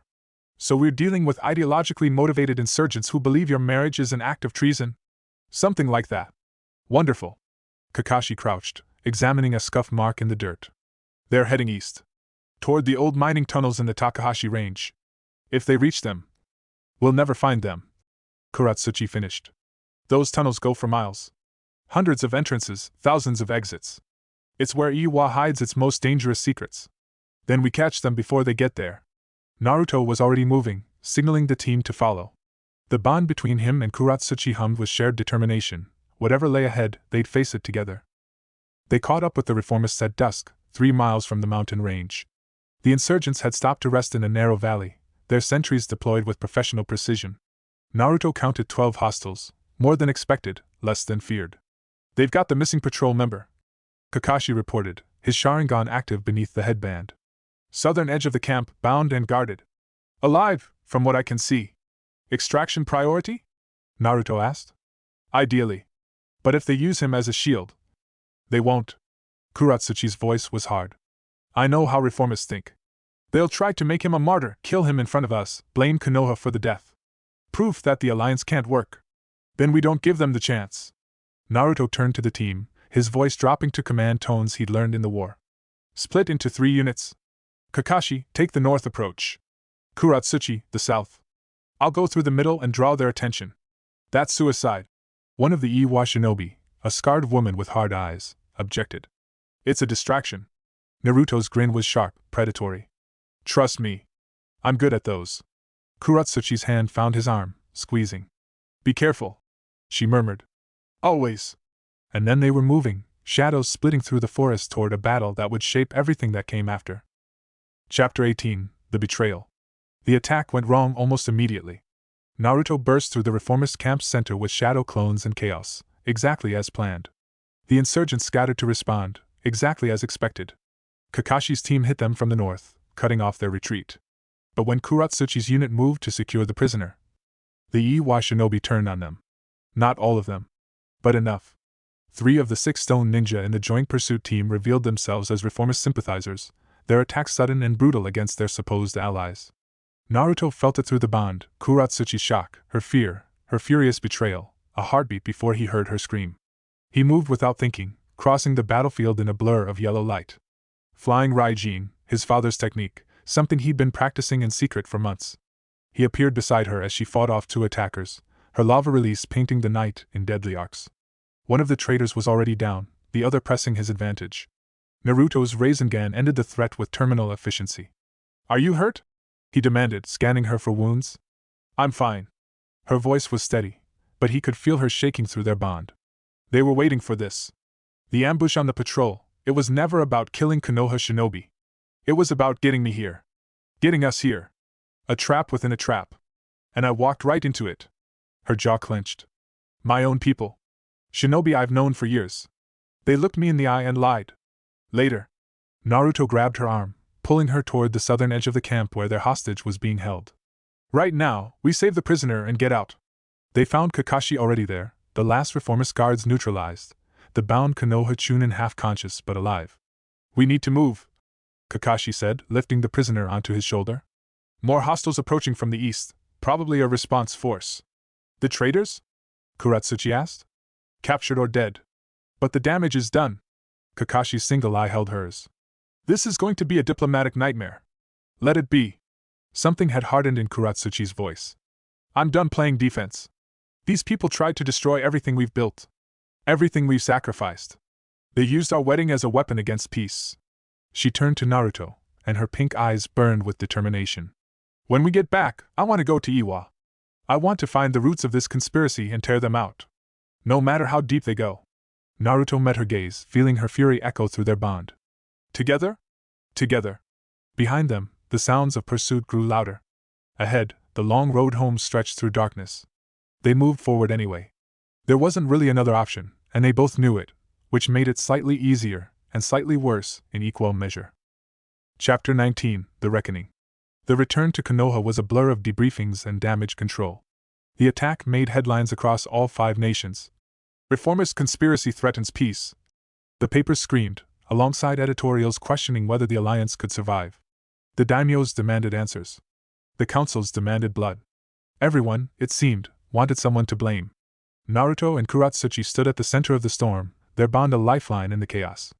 The traitors have been identified, Tsunade reported during an emergency session. 3 Iwa shinobi who'd been reformist sleeper agents for years. They're being held for trial in Konoha, pending extradition to Iwa. Iwa wants them. Kuratsuchi confirmed. My grandfather's council is furious. This conspiracy embarrassed our entire village. There are people calling for blood oaths of loyalty from every shinobi who served in the joint forces. And the reformist leadership? Still hidden in the mining tunnels. But we have intel now. Names, connections, hideouts. When I go to Iwa. She glanced at Naruto, and he nodded. When we go to Iwa, we'll have enough to start dismantling them. This is bigger than one cell. Shikaka's voice cut through the tension. Our analysts have been going through the captured materials. The reformists have funding from somewhere, serious funding. Equipment, supplies, operational support that a rogue faction shouldn't have access to. What are you suggesting? I'm suggesting that someone with significant resources wants this alliance to fail. And they're willing to fund terrorism to make it happen. The room went quiet. The daimyos, Naruto said slowly. The Earth daimyo specifically. He was against this from the beginning. Speculation. The Fire daimyo's representative snapped. You can't accuse a feudal lord based on. I'm not accusing anyone. Naruto's voice stayed level, controlled. I'm observing a pattern. The reformists need funding. The Earth Daimyo profits if the alliance collapses. And his behavior at the reception. He met the representative's gaze.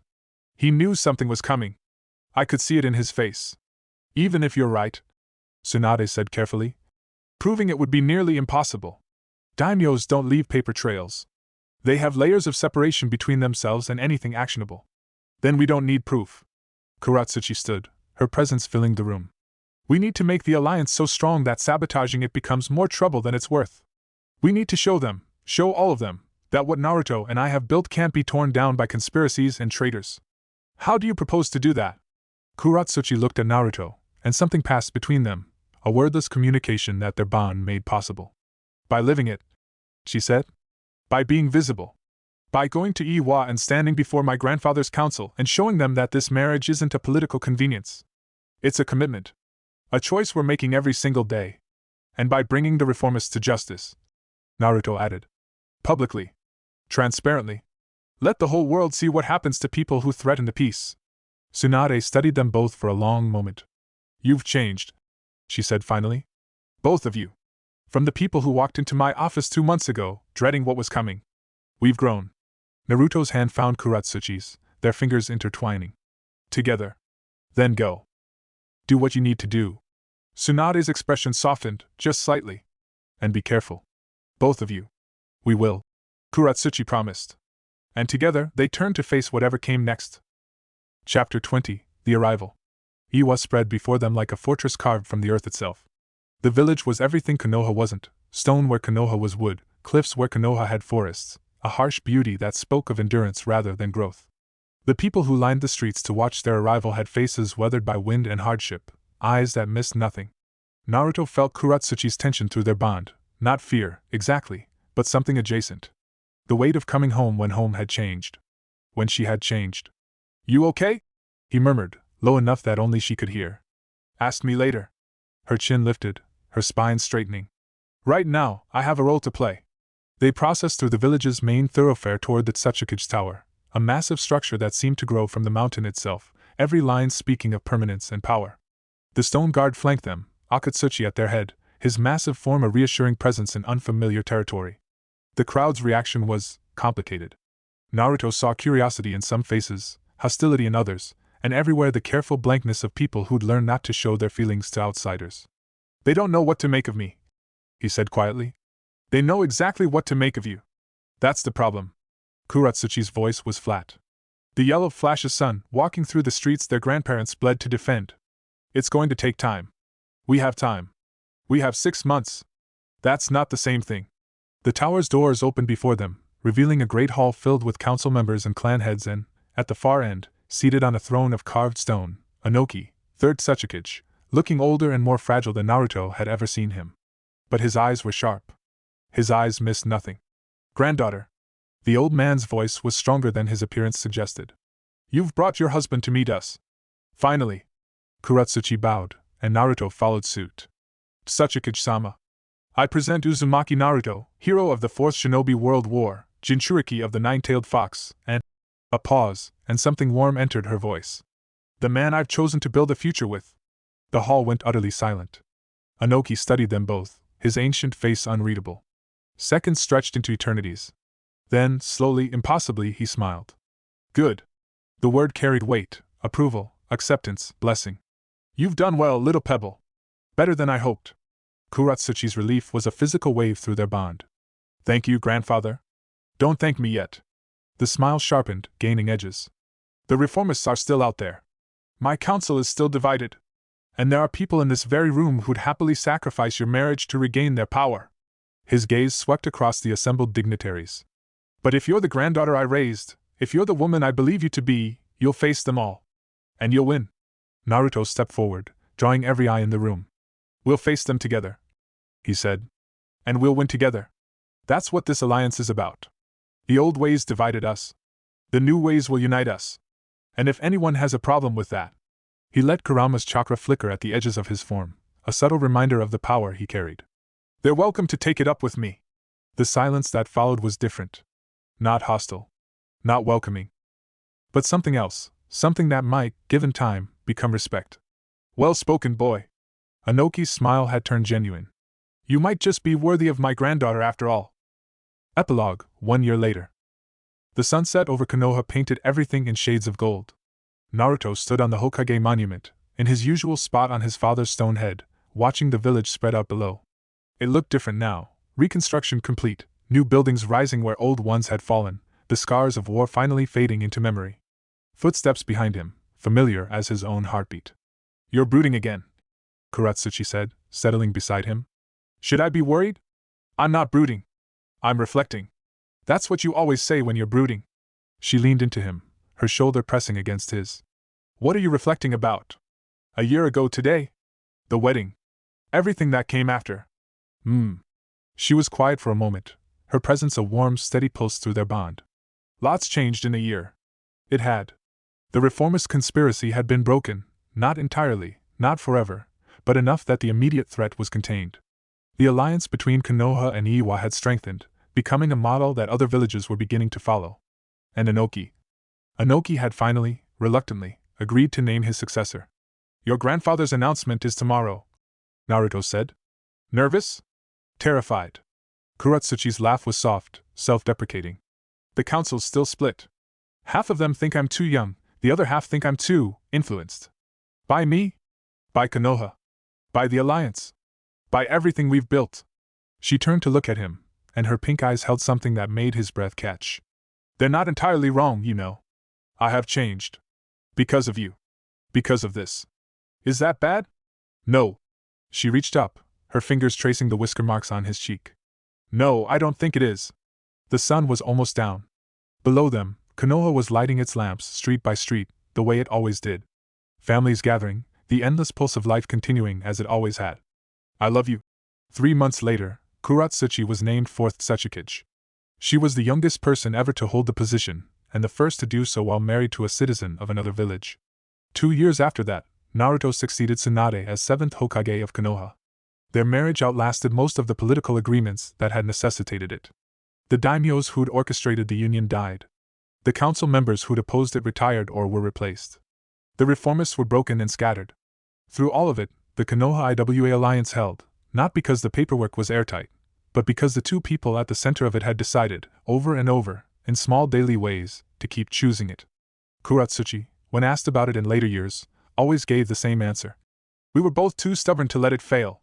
Naruto, when asked, just grinned and said she was right.